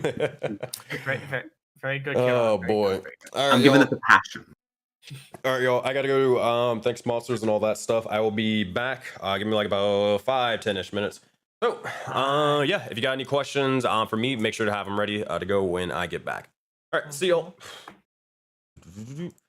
All right. Bam, bam, bam. Alrighty. Hello, everybody. Welcome to the stream. What the fuck? What the fuck is this music? Who the fuck? What the? Get the hell out of here. I don't know what the fuck you are. We don't play medieval music. What the fuck? But all right, enough of that. So thank you everybody for everyone who was able to watch and more. You guys are freaking fantastic. I appreciate each and every single one of you. That being said, for those of you guys who don't know, my name is SenseiSuplex. I'm a professional dungeon master who runs a giant living persistent universe known as Project Aurora. Now, on top of that, basically I do want to thank the likes of our sponsor for the likes of today's stream, that being the likes of Describe. Now, if you don't know what Describe is, I've kind of mentioned them before a little bit at the beginning of the stream, but essentially what Describe is, it is a platform, it is a software, it is a website where you can basically use bits of pre-written prompts as well as the likes of descriptions and other sort of things to basically help enhance the likes of your descriptions. Now, have you ever had those times where it's like the dungeon master asks you, hey, how would you like to do this? Or what does this kind of look like as you're casting the spell ability? Or maybe you're a dungeon master and you're trying to describe the likes of an environment, describe the likes of a monster or a creature or anything like that. And you may be struggling a little bit. Maybe you're not the best at it, or maybe there is a little bit of a language barrier or something else. Describe has got you covered. Describe basically is a website, again, where they give out all those sort of descriptions from any monster in D&D, almost any ability in the likes of D&D to help you enhance your describing game. Now, I actually will show you a couple of things that they got. But also, we actually were using Describe for a couple of the descriptions in the likes of Seven Souls, a little bit in Valley of Dreams, and Secrets in the Sands. So we actually utilize a lot of these descriptions for whenever it comes to describing some of the intros, to describing some of the scenery or monsters and more. Specifically, let me show you a little bit like kind of what it looks like. So face cam lift. That's not the right one. Try this one. And it's not the one. God damn it. Wait. I'm gonna try to do this thing. Let's go to where is it? Studio mode. And we're gonna do that, and we're going to do this. We're gonna do that. Bam. Yeah, there we go. That's what we're looking for. All right.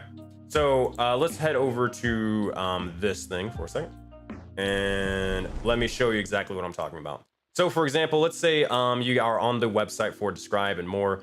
And you are wanting to look at, let's say, you can kind of use the search bar and you can kind of type in, let's say, bless, for example, and it will actually come up with a bunch of descriptions for if you were to cast bless. So bless could be, looking over here, you'll see like this is a spell, so you can help you describe a spell. You can also have blessings for like other planes, or other or dialogues and all that stuff. So like for Ilva, who is a Twilight cleric, you could easily have it where you can describe and use this as a little bit of flavor text and more to help kind of push the point of what you're trying to say or what you're trying to do to make it sound really, really cool, epic, and thoughtful above all else.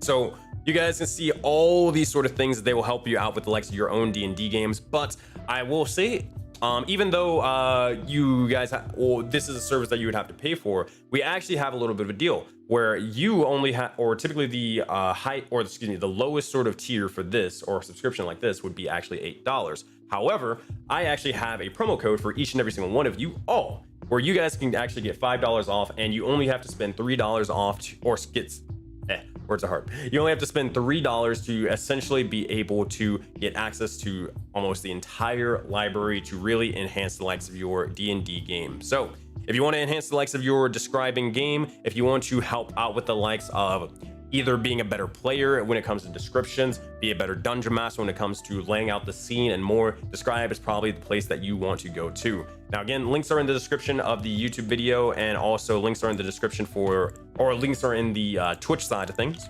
over on chat. I'll post the link over on YouTube right now again. So thank you guys again for everybody who was able to watch and more. We're going to end the likes of the stream today as we have to go or get going. You guys have been a fantastic audience and more. All right, everybody, I will see you all in the next one. Bye, y'all. Have a good one.